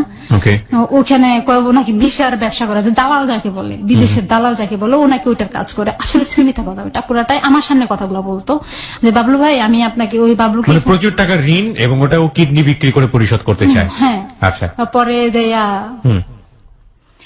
পরে বাবলুকে বলতে, বাবলুর কাছ থেকে 1,80,000 টাকা নিচ্ছে এভাবে করে। তো ওই বাবলুর টাকা দেওয়ার জন্য, ওর শ্বশুরের টাকা দেওয়ার জন্য। হ্যাঁ, এটা আমরা বুঝতে পারছি, এটা ক্লিয়ার হয়েছে। হ্যাঁ, তো আপনাকে বলতো কিডনি বিক্রি, তারপর? হ্যাঁ, তারপরে কিডনি বিক্রি করো। তো এখন আমি বলি যে তুমি কিডনি বিক্রি করো না, একটা কাজ করো, তুমি তো পুরুষ মানুষ, তোমাকে কাজ করে খাইতে হবে। তুমি কিডনি বিক্রি করলে জীবনে কোনোদিন ভারী কোনো কাজ করতে পারবে না, আর কয়দিন পর তুমি অচল হয়ে যাবা। তোমার যদি বাচ্চা কাচ্চা হয় তাহলে তুমি ওদেরকে কিভাবে চালাবো? ওদের তো একটা ভবিষ্যৎ আছে। তাহলে এটা কাজ করি, আমি আমারটা করি। ও আমাকে শুধু এই কথাটাই বললো যে না, তুমি কইরো না, এটা তুমি করলে কেমন দেখাবে। এটাই এভাবে কখনো আপনার সঙ্গে থাকতো না, ও আমার সাথে মোবাইলে বললো এগুলা। কতদিন যাবত ওর সঙ্গে সম্পর্ক নেই? ওর সাথে আমার সাথে শারীরিক সম্পর্কটা না, শারীরিক সম্পর্ক না, আমি বলছি সম্পর্ক বলতে যেটা, যে আপনার সঙ্গে ওর কতদিন যাবত মানে দেখা নেই, দেখা সাক্ষাৎ নেই? প্রায় মাস দেড়েকের মতো ছিল না তখন। মাস দেড়েকের মতো ওর সংসারে গিয়ে, মানে আরজুর কাছে গিয়ে সংসার করছে, এবং যার ওসিলায় আপনি বাসা নিলেন, সে বাসা ভাড়া না দিতে পেরে আপনি রাতের অন্ধকারে আপনি পালিয়ে গেলেন বাসা থেকে। তো সেই লোক আপনাকে কিডনি বিক্রির কথা বলছে, আপনি তার ধার দেনা পরিশোধ করার জন্য আপনি নিজে কিডনি বিক্রি করার কথা বলছেন। কেন বলছেন? কারণ ও আমাকে কান্নাকাটি করতেছে অনেক আমার কাছে, যে দেখো তুমি যদি ধার দেনা গুলো দেওয়া হয়ে যায়, আমি এগুলো সব কিছু ফলায় তুই, তুমি আর আমি কোথাও এক জায়গায় চলে যাবো, যাই চাকরি বাকরি করে, তুমি তো যেহেতু গার্মেন্টসে চাকরি জানো, তাহলে চাকরি বাকরি করে খাবো। ও আমাকে যে মোবাইলে এত কথা বললো, এত গালাগালি দিল, সেটাও আমি আর মনে রাখতেছি না। আমি বলতেছি সে করতেই পারে, ভুল, স্বাভাবিক। লাভ রানস ব্লাইন্ড, ভালোবাসা অন্ধ, কিন্তু সেই অন্ধত্ব কত ভয়ঙ্কর হতে পারে সেটা আরেকটু সামনে। আমরা ছোট্ট একটা বিরতি নিব আরো একবার। আপনারা সবাই শুনছেন close up presence hello 8920 ABC radio FM 89.2 এ। আমি আরজে কিবরিয়া রয়েছে আপনার সঙ্গে, এবং পারভিন আছে এই মুহূর্তে স্টুডিওতে। তাকে দেখার জন্য আপনারা চলে আসতে পারেন আমাদের ফেসবুক পেজ। তারপর বললো যে ঠিক আছে তুমি করো এটা। কত সালের কথা এটা মনে আছে? আজকে কত? না, আমার মনে নাই, প্রায় মনে হয় 2013-তে হবে। 2013 সালের দিকের কথা। আচ্ছা। পরে ও বলতেছে যে এগুলো তুমি করবা, কিভাবে করবা, এটা তুমি কোথায় যাবা, কার কাছে যাবা, কিভাবে করবা। তার মানে এটা স্বাভাবিক। ও এতটা সিরিয়াস দিয়ে বলতেছে না আমাকে, আমি তো বুঝতে পারতেছি ও এতটা সিরিয়াস দিয়ে বলতে পারতেছে না আমাকে। তবুও আমি করতেছি যে ঠিক আছে, ওর দেওয়ার জন্য আমি করবো, যেহেতু ও আমাকে নিয়ে বলতেছে সংসার করবে, পুরো বাকিটা জীবন আমাকে নিয়ে কাটাবে। তো আমি সেই অনুযায়ী একটা চৌরাস্তা একটা ডাক্তারের কাছে গেলাম। তো চৌরাস্তা ডাক্তারের কাছে গেলেন মানেটা কি? মানে আপনি তার পরের দিনই যোগাযোগ করা শুরু করে দিয়েছেন কিডনি বিক্রি করার জন্য? আপনি জানতেন কিডনি কি জিনিস? না, আমি জানতাম যে কিডনি শরীরের একটা অংশ, এবং এটা অনেক ক্রিটিক্যাল একটা জিনিস, যেটা পরে আমি ওই ডাক্তারের কাছে গেলেন। হ্যাঁ, ডাক্তারের কাছে গেলাম। তো ডক্টর কি করলো যে আমাকে বললো যে তোমার ব্লাড গ্রুপ চেক করা লাগবে। আপনি কোন ডাক্তারের কাছে গিয়েছিলেন? ডাক্তারের নামটা মনে করতে পারবেন? ইভেন ডাক্তারের নাম মনে না করলেও চলবে। মানে আপনি যখন ডাক্তারের কাছে গিয়ে বললেন যে আপনি কিডনি বিক্রি করতে চান, আমি সরাসরি কিডনি বিক্রি করবো এই কথা বলি নাই। তাহলে আপনি কি বলেছেন? আমি বলছি যে আমি একটু ব্লাড টেস্ট করবো, এই কথাটা বলছি। ফার্স্ট আপনি ব্লাড টেস্ট করতে গেছেন। আচ্ছা, তারপর? আমি বলছি যে ব্লাড টেস্ট করবো। ঠিক আছে, ব্লাড টেস্ট করবো, একটু বসো। সামনের রুমে বসাইছে, রিসেপশনের সামনে বসাইছে। বসানোর পরে উনি একটা ভিতরে একটা এক্সরে একটা রুম ছিল, তো ওই রুমের ভিতরে গেছে, ওখান থেকে আবার আসছে। ওখানে আইসা আমাকে বলতে চলো ওই রুমে চলো। হ্যাঁ, ঠিক আছে বল। ওই রুমে নিয়ে গেল, আমাকে নিয়ে বললো যে কি বলো এখন বলো। তো উনি আমার দিকে তাকাইতেছে বারবার, এমন ভাবে তাকাইতেছে আমি বুঝতে পারতেছি উনি খারাপ নজরে তাকাইতেছে আমার দিকে। পরে আমি বলতেছি আমি একটা কথা বলবো আপনার সাথে। কি কথা? আমি দেখেন আমার তো একটু সমস্যা। মিথ্যা কথা বললাম যে আমার বাবার তো ক্যান্সার হয়েছে, তো আমার চিকিৎসার জন্য টাকা লাগবে, অনেক টাকা লাগবে, তো আমি একটা কিডনি বিক্রি করবো। এই কথাটা তুমি এখানে বলছো, আর কোথাও বলো না, পুলিশ পেলে তোমার ধরে নিয়ে যাবে। আমি দেখেন আমার কিচ্ছু করার নাই আর। বলে যে তাহলে তুমি এটা ছাড়া আর কোনো কাজ, আমি আর কোনো কাজ আমার দ্বারা সম্ভব না, আমি এটাই করবো। ঠিক আছে, তোমার তো ব্লাড টেস্ট করা লাগবে। আচ্ছা ঠিক আছে, ব্লাড টেস্ট করেন। তো উনি ব্লাড টেস্ট করছে, কোনো টাকা নেয় নাই। বিনিময়ে উনি আমার সাথে ফিজিক্যালি রিলেশনটা করতে চাইছিল। মানে আপনাকে ডিরেক্টলি অফার করেছে? হ্যাঁ, ডিরেক্টলি অফার করেছে। পরে ডক্টর ডিরেক্টলি অফার করে যে ওনার সাথে আমি ফিজিক্যালি রিলেশন করার জন্য। আমি অসম্ভব, এটা আমার দ্বারা সম্ভব নয়। তাহলে তুমি কিভাবে কি করবো? আমি কিডনি বিক্রি করবো, তার জন্য কি আমি ফিজিক্যালি রিলেশন করবো নাকি? তো সেটা করলে আমি তো ফিজিক্যালি করার জন্য কত মানুষ করে থাকে টাকার বিনিময়ে, সেটাই করি আমি, তো সেটাই করতাম। তাহলে আমি কেন এখানে আপনার সাথে এটা করবো? পরে বলো যে আচ্ছা ঠিক আছে, তুমি ব্লাডটা টেস্ট করো। তো ব্লাড টেস্ট করে উনি আমার টাকা নেয় ব্লাড টেস্ট করার সময়। তো আমি ওটা কি করছি, ব্লাড টেস্ট করা বিকালে তুমি রিপোর্টটা নিয়ে যাবো। পরে আমি চলে আসছি, বাসায় চলে আসার পরে আরিফের সাথে আমার কথা হলো, আমি বললাম যে আমি ব্লাড টেস্ট করাইছি। তো ঠিক আছে, ভালো করছো, ব্লাড টেস্ট করা হয়েছে, এখন তাহলে কি করবা? আমি দেখি কি করবো। তো আমি, আমার হাতে টাকা ছিল না, আমি বললাম আমার হাতে তো টাকা নাই, তাহলে এখন আমি কি করবো? যে তুমি ইয়েতে যাও, ওই যে সরদি হসপিটালে যাও। আমি ওখানে কি করতে যাবো? আমি ওখানে কিডনি হসপিটালে যাও। আমি ওখানে যাই তো বিজ্ঞাপন দিতে হবে। আমি আমার দ্বারা সম্ভব না, আমি বিজ্ঞাপন কিভাবে দেবো? মানে এটা আপনাকে আরিফ বলে দিচ্ছে এবং আপনাকে যা বলছে আপনি সেই কাজগুলোই করছেন? হ্যাঁ, সেগুলোই করতেছি। কেন করছেন? কারণ তাকে আমি অনেক ভালোবাসি, তার ঋণের জন্য। তার ঋণ শোধ করে দিবেন এবং তার সাথে একটা সংসারের স্বপ্ন। হ্যাঁ, সে ঋণ মানে ঋণ শোধ করলে সে তার ওয়াইফকে ডিভোর্স দিয়ে দিবে এবং তারপরে সে আপনার কাছে চলে আসবে। আমার কাছে চলে আসবে। এটা আপনি বিলিভ করেছেন? হ্যাঁ, সেটা আমি বিলিভ করেছি। পরে আমি কি করলাম, সরারদি হসপিটাল আসলাম। আমার পরে একটা লোকের সাথে আমার কথা হলো। তো ওই বৃদ্ধ লোকটা ছিল, উনি ভালোই ছিলেন। উনি আমার এই কথাটা বলার পরে উনি আমার বললেন যে কি বললেন আপনি? ডিটেইল জানতে চাই। আমি বলতেছিলাম যে আচ্ছা আঙ্কেল, এখানে কিডনি কি বিক্রি করার কথা হয় কোথায়, আর কিনে কোন জায়গা থেকে? তুমি কি করবা? আমি তো কিডনি বিক্রি করবো। কার? আমি কই আমার। তুমি কি পাগল হয়ে গেছো? কেউ যদি তোমাকে কিডনি বিক্রি করার জন্য নেয়, সে তোমার 2টা কিডনি রেখে দিলে তুমি কি করবা? আমার ভিতরে ওই ভয়টাও তখন নাই। আমি বলছি দেখেন আঙ্কেল, আমার খুব বেশি দরকার। কি দরকার? আমি আমার বাবাকে ইয়াতে ক্যান্সার হয়েছে, তো এখন আমি ওটা চিকিৎসা করা লাগবে। মিথ্যা কথা বললাম। পরে কয়ে যে শুনো, এটা এখানে বলছো, আর কোথাও বলো না, তুমি সোজা বাসায় চলে যাও, যেখান থেকে আসছো ওখানে চলে যাও। পরে উনি আমার 50 টাকা দিল। তো আমি আবার গাজীপুর চলে গেলাম। গাজীপুর চলে যায়, ওখান থেকে আবার এগুলা নিয়ে ট্রাই করতেছি। পরে হচ্ছে না দেখে আমি ওই যে বললাম যে বাসা ছেড়ে চলে আসছি। এগুলো হচ্ছে মাঝখানের কথা। পরে বাসা ছেড়ে আমি চলে আসছি। আসার পরে মামাদের বাসায় রয়েছি, ছোট মামার বাসায় রয়েছি। তো ছোট মামা বললো যে এখানে যে থাক আসো, ওগুলো যে বাসাটা ছাইড়া দিয়ে যায়, বাসা ভাড়া ছাইড়া দিয়ে, এখন তো তুই তো আর ওইদিকে যেতে পারবি না। আমি ওদিকে আর কি করতে যাবো, আমার কাজ কি ওখানে আর? পরে আম্মা বলে কে তোর আরিফ কই? মামা আমার ইনসাল্ট করে বলে যে তো আরিফ কই, আরিফ কোথায় গেছে এখন? আমি কই না, ও তো বাড়িতে গেছে। ও এর মধ্যে আবার সবাই জানা গেছে ওর যে একটা বউ আছে। আমি আবার সবাই বলে দিছি, বলেও দিয়েছেন সবাই বলে দিছি ওর যে একটা বউ আছে। আর এই যে আপনার আগের হাজবেন্ড, সে আপনার সঙ্গে একেবারে যোগাযোগ করে না এই সময়ের মধ্যে? হয়নি। কোথায় আছে বা কি আসে বিষয়, আমি বাইসে আছে কিনা বা ও বাইসে আছে কিনা, এটা কিচ্ছুই জানি না। আমার মা বলেছে ঠিক আছে তো বাড়িতে চলে যাও তুমি। আমি বাড়িতে চলে গেছি। এই কিডনির ব্যাপারটা কথাটা তো ডাক্তারের সাথে বলে, ডাক্তারের ফোন নাম্বার নিয়ে নিছি। কোন ডাক্তারের? এই যে ডাক্তারের কাছে ব্লাড টেস্ট করাইছিলাম। আচ্ছা আচ্ছা। ওনার ফোন নাম্বার নিয়ে নিছি। উনি বলছে যে ঠিক আছে, আমি কোনো সময় সরোয়ারি দিদি গেলে এটা নিয়ে আলাপ করে তোমার জানাবো। ঠিক আছে। আমি ওনার ফোন নাম্বার নিয়ে বাড়িতে চলে গেছি। এখন আরিফের সাথে আমার দেখা করতে হবে। আর আরিফের সাথে আমি দেখা করবো, ওকে না দেখলে আমার ভালো লাগতেছে না। পরে আমি ওর সাথে দেখা করবো, আমার হাতে টাকা নাই। এখন না ওই যে আরিফ রাসেলের ওই বিচারটা নিয়ে তো চেয়ারম্যানের বোর্ড অফিস, গ্রামের বাড়িতে যেটা বলে উপজেলা অফিস, তো উপজেলা অফিসের সচিব ছিল কি যে উনি বিচার টিচারি করে চেয়ারম্যানের কাছে নিয়ে দেয়, বিচারের ডেট ফাইনাল করে আর কি উনি। তো ওনার কাছে গেলাম, উনি আমাকে দেখে উনি আমাকে খারাপ প্রস্তাব দিল। কিসের বিচার আপনার? কার সঙ্গে? রাসেলের সাথে আমার তালাকের বিচারটা। ও আমাকে ডিভোর্সনামা তখন পাঠিয়ে দিচ্ছে। আমি বাড়িতে যখন গেছি তখন আমার ডিভোর্সনামা পাঠিয়েছে। আচ্ছা আচ্ছা। আমি চাইতেছি আমার কাবিনের টাকাটা দিয়ে। কাবিনের টাকাটা আপনাকে দিয়ে দেখ, মানে আপনার দেনমোহরটা দিয়ে দেখ। হ্যাঁ, কাবিনের দিয়ে দেখ। কত টাকা ছিল দেনমোহর? দেনমোহর ছিল হলে 2.5 লাখ টাকা। 2.5 লাখ টাকা। সেটার জন্য আপনি মানুষের কাছে যাচ্ছেন বিচারের জন্য? আপনি থানা পুলিশে যাননি? না, থানা পুলিশে যাই না। আমি যে এলাকার যে মেম্বার ছিল আমার, সেই মেম্বারের কাছে গেছি বিচার চাওয়ার জন্য। উনি আমার কাকা হয়, কাকা রাখি বড় গলায়। উনি আমাকে বললে যে আমি যা বলবো তা শুনতে হবে, তাহলে আমি তোমাকে তাহলে বিচারে জিতাই দেবো। আমি কি শুনতে হবে আমাকে? আমার বললো যে তুমি আমার ফার্নিচে ছিল ওনার, ওখানে আসবা, সন্ধ্যার সময় আসবে। আমি কেন যাবো ওখানে? বলে তোমাকে চাকরি দেবো। আম্মা বলছে যে যাবি। আমি কই না, ওনার তো মতলব খারাপ। তুমি তাহলে সন্ধ্যার সময় আমাকে যেতে বললো কেন? আমি বুঝে গেলাম যে ওনার মতলব উনি সন্ধ্যার সময় যাওয়ার মানে চাকরি দিতে হলে সন্ধ্যার সময় যাবে, দিনের বেলায় কি হয়েছে? পরে উনি আমাকে সন্ধ্যার সময় যেতে বললো, আমি দিলাম না। পরে আমাকে মোবাইলে বললো যে আমি যা বলবো তা করতে। আমি কি করবো কাকা? আপনার সাথে আমি কি করবো? আপনি তো আমার কাকা, এক গলা যাকে আমি কাকা বলি, বড় ডাক, বড় বাপের চেয়ে ভালো করে আপনাকে সম্মান করি, শ্রদ্ধা করি। আপনি কি যেটা বলবেন সেটা কি শুনতে হবে আমাকে বলেন? তুমি আমার সাথে আমাকে সময় দিতে হবে। কি সময় দেবো আমাকে? উনি আমাকে ফিজিক্যালি রিলেশন করার জন্য অফার করলো। এগুলো আমি রেকর্ডিং করে ফেললাম কথাগুলো। ওগুলা করার পর আমি আম্মাকে শোনালাম, আম্মা দেখেন আপনি কাকার মেম্বাররা বিশেষ করে মেম্বারে এই কাজটা করতেছে। পরে হলো এখন কিডনির ব্যাপারটা হচ্ছে, এখন আরিফ বলতেছে আরিফ ঢাকা চলে গেছে। আরিফ বাড়ি থেকে ঢাকা চলে গেছে, মোহাম্মদপুর।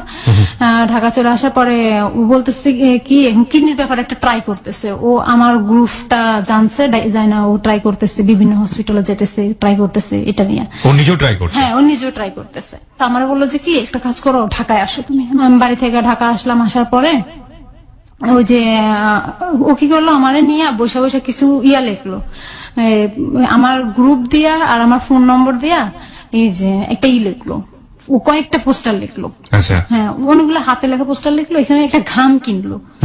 কেনার পরে ও সরারদি কিডনি হসপিটালের অনেকগুলো লাগাইলাম। তো পোস্টারগুলো লাগালো? হ্যাঁ, ও নিজে হাতে লাগালো? ও লাগাইছে, আমিও লাগাইছি। আপনিও লাগালেন? হ্যাঁ, দুজনই লাগাইছি। ওকে। পোস্টারে কি ছিল ভাষা? হ্যাঁ, কিডনি বিক্রি করতে চাই, কিছু টাকার বিনিময়ে ফোন নম্বর এত এত, রক্তের গ্রুপ এটা। ও মোহাম্মদপুর ওর বাসায় চলে গেছে, ওই যে বন্ধু বান্ধবের সাথে যে মেসে থাকে ওখানে চলে গেছে। আমার তো থাকার আর কোনো জায়গা নাই। স্টেশনে গেলাম তো 10:30টার দিকে আমার কাছে একটা কল আসলো। একটা কল, জিহাদ নামে একটা ছেলে একটা কল করছে। কল করে বলে যে কি আপনি কি, আমার নাম ধরে বলো আপনি কি অমুক? আমি কি হ্যাঁ আমি। বলে যে আপনি কি কিডনি বিক্রি করতে চান? আমি কি হ্যাঁ। কেন? আপনার তো এটা ফোন নম্বর আপনার। আমি কি হ্যাঁ এটা আমার। কেন, কি হয়েছে? আপনি আমার বলো আপনি কোথায় থাকেন? আমি মিথ্যা কথা বললাম, আমি মোহাম্মদপুর থাকি। কি হয়েছে? আমার ভাইয়ের তো কিডনি দুইটা ড্যামেজ হয়ে গেছে, তো রক্ত লাগবে কালকে। আমার যে সময় ফোন করছে বলতেছে কালকে ওর ডায়ালিসিস দিতে হবে, তো ডায়ালিসিসের জন্য কিছু রক্ত লাগবে। পরে আমি কি বললাম, আমি কিছু ঠিক আছে, আমি কালকে সকাল 10টার দিকে আসতেছি। কোথায় আসতে হবে? শ্যামলী ইয়াতে আলমার কাজুল হসপিটালের পিছনে একটা ইয়ে আছে, কিডনি হসপিটাল, ওটাতে আসেন। তো ওখানে গেছি। আমি আসছি, আইসা তারপর আরিফের খবর দিচ্ছি। আমি বলছি তুমি একটু দাঁড়াও, তুমি যে আমার সাথে আসছো, তুমি ও ছেলেটা যেন এটা বুঝতে না পারে, তুমি আমার পিছনে থাকবা। ও কোথায় নিয়ে যায় আমাকে সেটা দেখবা। ঠিক আছে। তো জিহাদ আসাদ গেট আসলো। আইসা আমি কই জিহাদ বললাম, আমি জিহাদ ভাই আপনি একটু আসাদ গেট আসেন, আইসা আমাকে করে নিয়ে যান, আমি তো ওদিকে যেতে পারতাম না, চিনি না দিকে। আচ্ছা ঠিক আছে। জিহাদ ভাই আসলো, আইসা আমাকে বাসে উঠলাম। আমরা যে বাসে উঠছি তার অনেকটা পিছনে আরিফ উঠছে। ওই বাসে অনেকটা সিট পরে উঠছে পিছনে। উঠা শ্যামলী নামলাম, নেওয়ার পরে ও হসপিটালে গেলাম। যাওয়ার পরে ওরা আমার সবকিছু টেস্ট করলো, ব্লাড টেস্ট করলো, আমার ব্লাড কোনো ভাইরাস আছে কিনা, কোনো সমস্যা আছে কিনা, সব টেস্ট করে ওকে করলো। ও করে 1 ব্যাগ রক্ত দিতে হবে। তো আমি যে জিহাদের সাথে কথা বলতেছি, একদম কাছাকাছি যে কথা বলতেছি, তো ওটা আরিফ সহ্য করতে পারতেছে না। ও বললো আর কি আমাকে যে আমি সহ্য করতে পারতেছিলাম না, তাই চলে আসছি। ও হসপিটাল থেকে বাইরে বাসায় চলে আসছে, মোহাম্মদপুর চলে আসছে। 1 ব্যাগ ব্লাড দেওয়ার পরে আমি উঠে দাঁড়াতে পারতেছিলাম, আমার মাথা ঘুরাচ্ছিল। পরে জিহাদ আমাকে ধরলো, ধরে বললো, জিহাদ বললো যে চলেন বাসায় দিয়ে আসে। আপনার রক্তের গ্রুপ যেন কি? ও নেগেটিভ। ও নেগেটিভ। হ্যাঁ। আমার বললো যে কি হ্যাঁ আপনাকে বাসায় দিয়ে আসি। তা আমার তো মোহাম্মদপুর কোনো বাসা নেই, আমি তোকে মিথ্যা কথা বলছিলাম। আমি ঠিক আছে, আপনি আমাকে আসাদ গেট নামায় দিলেই হবে। তারপরে ও বাসে করে আমাকে আসাদ গেট নামায় দিয়ে আমাকে 2000 টাকা হাতের মধ্যে দিল। তো আমি রিক্সায় করে মোহাম্মদপুর পর্যন্ত গেছি। যার পরে আমি আরিফকে ডাকলাম যে দেখো 2000 টাকা দিয়েছে। তো আরিফ বললো ঠিক আছে চলো আমরা হোস্টেলে যাই। তো হোস্টেলে একটা রুম নিল, ফার্মগেট একটা হোস্টেল আছে, ওখানে একটা রুম নিল। ও দেখলাম কি যখন ও রুমে গেছি আর তখন দেখলাম পরের দিন সকালবেলা ও একটা মেয়ের সাথে কথা বলতেছে। তো ওই মেয়েটা তো যেদিন রাইতে গেছি ওদিনে 12টার সময় ফোন দিছে। আর আমি হ্যালো করছি, আর মেয়েটা কেটে দিছে। ও ছিল তখন বাথরুমে। তখন আমি চুপ করে বসেছিলাম। তো যখন কলটা আসছে আমি নাম্বারটা মুখস্থ করে ফেলাইছি। কি করছি, ওই মেয়েটার ফোন দিছে। আমি মেয়েটার বললাম যে তুমি কে? আমার নাম বিথি। তুমি কার সাথে কথা বলো? বলে রাফির সাথে কথা বলো। আমি কে রাফি? কয়ে যে এই নাম্বারটা দিয়ে কথা। আমি ওর নাম তো রাফি না, ওর নাম তো আরিফ, ও আমার হাজব্যান্ড, ওর আরো একটা বউ আছে। কি বলেন? আমি বললাম যে ওর সাথে কিছুদিনের কথা বললো। মানে অনেকদিনে পড়েছে, ওর সাথে কোনো প্রেম সম্পর্ক না। আমি তো একটা প্রেম সম্পর্ক না হলে তুমি কিছুদিন ওর সাথে কথা বলতেছো। আমি কি তোমার কি বিয়ে হয়েছে? আমার বিয়ে হয়েছে। আমি তাহলে ওর সাথে কথা বলার দরকার না, আমার হাজব্যান্ড। মিথ্যা কথা বলেন কেন? আমি কি মিথ্যা কথা বলতেছি না, ও আমার হাজব্যান্ড। পরে আমি ওর সাথে ফোন কাটা দেওয়ার পরে ওই মেয়েটা আবার ওর কাছে ফোন দিচ্ছে, আরিফের কাছে ফোন দিচ্ছে। আরিফ বাইরে থাকতে থাকতে আরিফের কাছে ফোন দিচ্ছে, যে বলে তোমার বউ আমার কাছে ফোন দিচ্ছে, তুমি নাকি বিয়ে করছো। এগুলা ও আবার বাইরে থেকে নাস্তা নিয়ে আইসা ও আবার আমাকে এগুলো বলতেছে। ও আমার এগুলো বলতেছে, আমার বইলে অনেক আসছে ওদিনই। আমি ব্লাড, আমি ওকে পাও ধরে বলতেছি তুমি আমাকে আর মারো না, আমি মরে যাবো, কারণ আমি কালকে ব্লাড দিছি, আমার শরীরে কিচ্ছু নেই। দেখো আমি উঠে দাঁড়াইতেও পারতেছি না, আমার খুব কষ্ট হচ্ছে, তুমি কেন আমাকে মারতেছো এরকম। আমি অনেক কান্নাকাটি করতেছি ওর পাও ধরে, তুমি আমাকে আর মারো না, আমি মরে যাবো। তো আমি বলছি যে ঠিক আছে, আমি নোয়াখালী চলে যেতেছি। আবার তো আমি নোয়াখালী চলে আসছি। আর ওই যে জিহাদ আমাকে ফোন দিছে, জিহাদের সাথে কন্টিনিউ আমার চলতেছে। ওইখান থেকে আরিফ আমাকে ফোন দিতেছে, দেখো ওদের কিডনির ব্যাপারটা কথা বলো না, ওরা কি বলতেছে বলো না। আমি আচ্ছা ঠিক আছে দেখতেছি। আমি ওখান থেকে জিহাদ আবার আমার পছন্দ করছে, ওটা আবার জিহাদ আমাকে ফোনের ভিতরে জানাইতেছে। ওই জিহাদের বাবা আবার ওদের এলাকার সিরাজগঞ্জে ওদের বাড়ি। তো উনি আবার ওই এলাকার চেয়ারম্যান, বর্তমান চেয়ারম্যান, উনি এখনো চেয়ারম্যান আছেন। তো ওই চেয়ারম্যান তো উনি ঢাকায় আসছে, আসার পরে জিহাদ আবার ঢাকায় পড়াশোনা করে। তো ঢাকায় আসছে, ছেলের বাসায় আসছে, ওই চেয়ারম্যান আসার পরে আমার খবর দিছে। আমি আবার আরিফে ফোন দিছি, আমি কই তুমি আমারে টাকা দাও, 100 টাকা দাও, আমার ঢাকা যাইতে হবে। বলে যে কি তাহলে তোরে 100 টাকা দেবো, তুই তোর মারে আমার কাছে আইনা দিয়া যা। আমি কই তুমি এইভাবে বলতেছো কেন, গালাগালি কেন করতেছো? কয় তাহলে আমি তোর 100 টাকা কোথেকে এনে দেবো, না কিসের বিনিময় দেবো? আমি কই দেখো কিডনির ব্যাপারটা দিতে হবে না, তুমি এমন করো না, তুমি না দেন মুক্ত হইতে চাইতেছো, তাহলে তুমি এমন করতেছো কেন? কয় আমার কাছে টাকা নাই। অনেক কান্নাকাটি করছো, টাকা দেয় না। পরে আমি আমার কাছ থেকে টাকা নিয়ে অনেক কাকুতি মিনতি করে আমি আমার কাছ থেকে টাকা নিয়েছি, নিয়ে আমি ইয়াতে ঢাকা আসছি। আইসা ওই চেয়ারম্যানের সাথে দেখা করছে। চেয়ারম্যান বলতেছে যে কি কিডনি আমরা নেবো, তো একটা কাজ করো, তো আমার বাড়িতে যাই কদিন থাকতে হবে তুমি। আচ্ছা ঠিক আছে। তো ওই অবস্থায় আমি কোনো কাপড় চোপড় আনি নাই, আমার গায়ে যেটা ছিল ওইটাই, আর আমি বোরকা পরে আসছিলাম। ওনাদের এলাকায় নিয়ে গেছেন, ওখানে বলতেছে যে ওনাদের ছেলের সাথে নাকি আমাকে বিয়ে দিবে, যেটা কিডনি দুটাই ড্যামেজ, ওটার সাথে আমাকে বিয়ে দিবে কিসের কি বিয়ে দেবে কি, আমি তো রাজি না। আমি কি বাবা এটা কি ধরনের কথা? আমি কয় না আসলে এটা মিথ্যা কাবিন হবে, কাবিন তো কোনোদিন মিথ্যা হয় না। দেখো এখানে কোনো মৌলবি দেওয়া হবে না। আমি কি মৌলবি না হলে একটা ছেলের আর একটা মেয়ের কাবিন হলে ওটা বিয়ে হয়ে যায়, আর আপনাকে ছেলেকে আমি বিয়ে করবো না, আমার তো হাজবেন্ড আছে। সমস্যা নাই, তোমার গার্জিয়ানকে। তো আমি আরিফরে দেখাইলাম যে ও আমার চাচাতো ভাই হয়, এটা হাজবেন্ড সেটা বলি নাই, ও আমার গার্জিয়ান, আমার ফ্যামিলির বেশিরভাগ সময় দেখাশোনা ওই করে। আচ্ছা ঠিক আছে, তো ওকে খবর দাও। তো আমি প্রায় ওদের ওখানে 6 দিন ছিলাম। 7 দিনের মাথায় আরিফকে খবর দিলাম। আরিফ বলে যে আমার কাছে টাকা নাই। তো আমি চেয়ারম্যানকে বললাম যে কি বাবা আমাকে কিছু টাকা দেন, আমার ভাইকে টাকা পাঠাইতে হবে। মানে চেয়ারম্যানের উদ্দেশ্য হচ্ছে যে আপনাকে বিয়ে দেওয়ার পরে আপনার কাছ থেকে কিডনিটা নিয়ে নেবে, তারপর আবার ডিভোর্স হয়ে যাবে। হ্যাঁ ডিভোর্স হয়ে যাবে। ওকে। চেয়ারম্যান আমাকে 1000 টাকা দিল। তো আমি 200 টাকা হাতে রেখে 800 টাকা আরিফের জন্য পাঠিয়ে দিচ্ছি। তো আরিফ নোয়াখালী থেকে সিরাজগঞ্জ গেছে। এখানে 2 ঘন্টার ভিতরে কাবিন হলো, কাবিন রেজিস্ট্রি 2 ঘন্টার ভিতরে সবকিছু কমপ্লিট হয়ে গেছে। মানে আপনার সঙ্গে? হ্যাঁ আমার সাথে ওই ও যে ছেলেটা কিডনি নষ্ট, হ্যাঁ কিডনি নষ্ট, ওর নাম হচ্ছে হিরণ। তো চেয়ারম্যান বলতেছে দেখো মা এটা নিয়ে করো না, তুমি যদি কিডনি নেওয়ার পরে বলো যে আমাদের বাড়িতে থাকতে চাও, সারা জীবনের জন্য তোমাকে আমরা রেখা দেবো, আর যদি বলো না থাকতে চাই না তাহলে থাইকো না, সমস্যা নাই।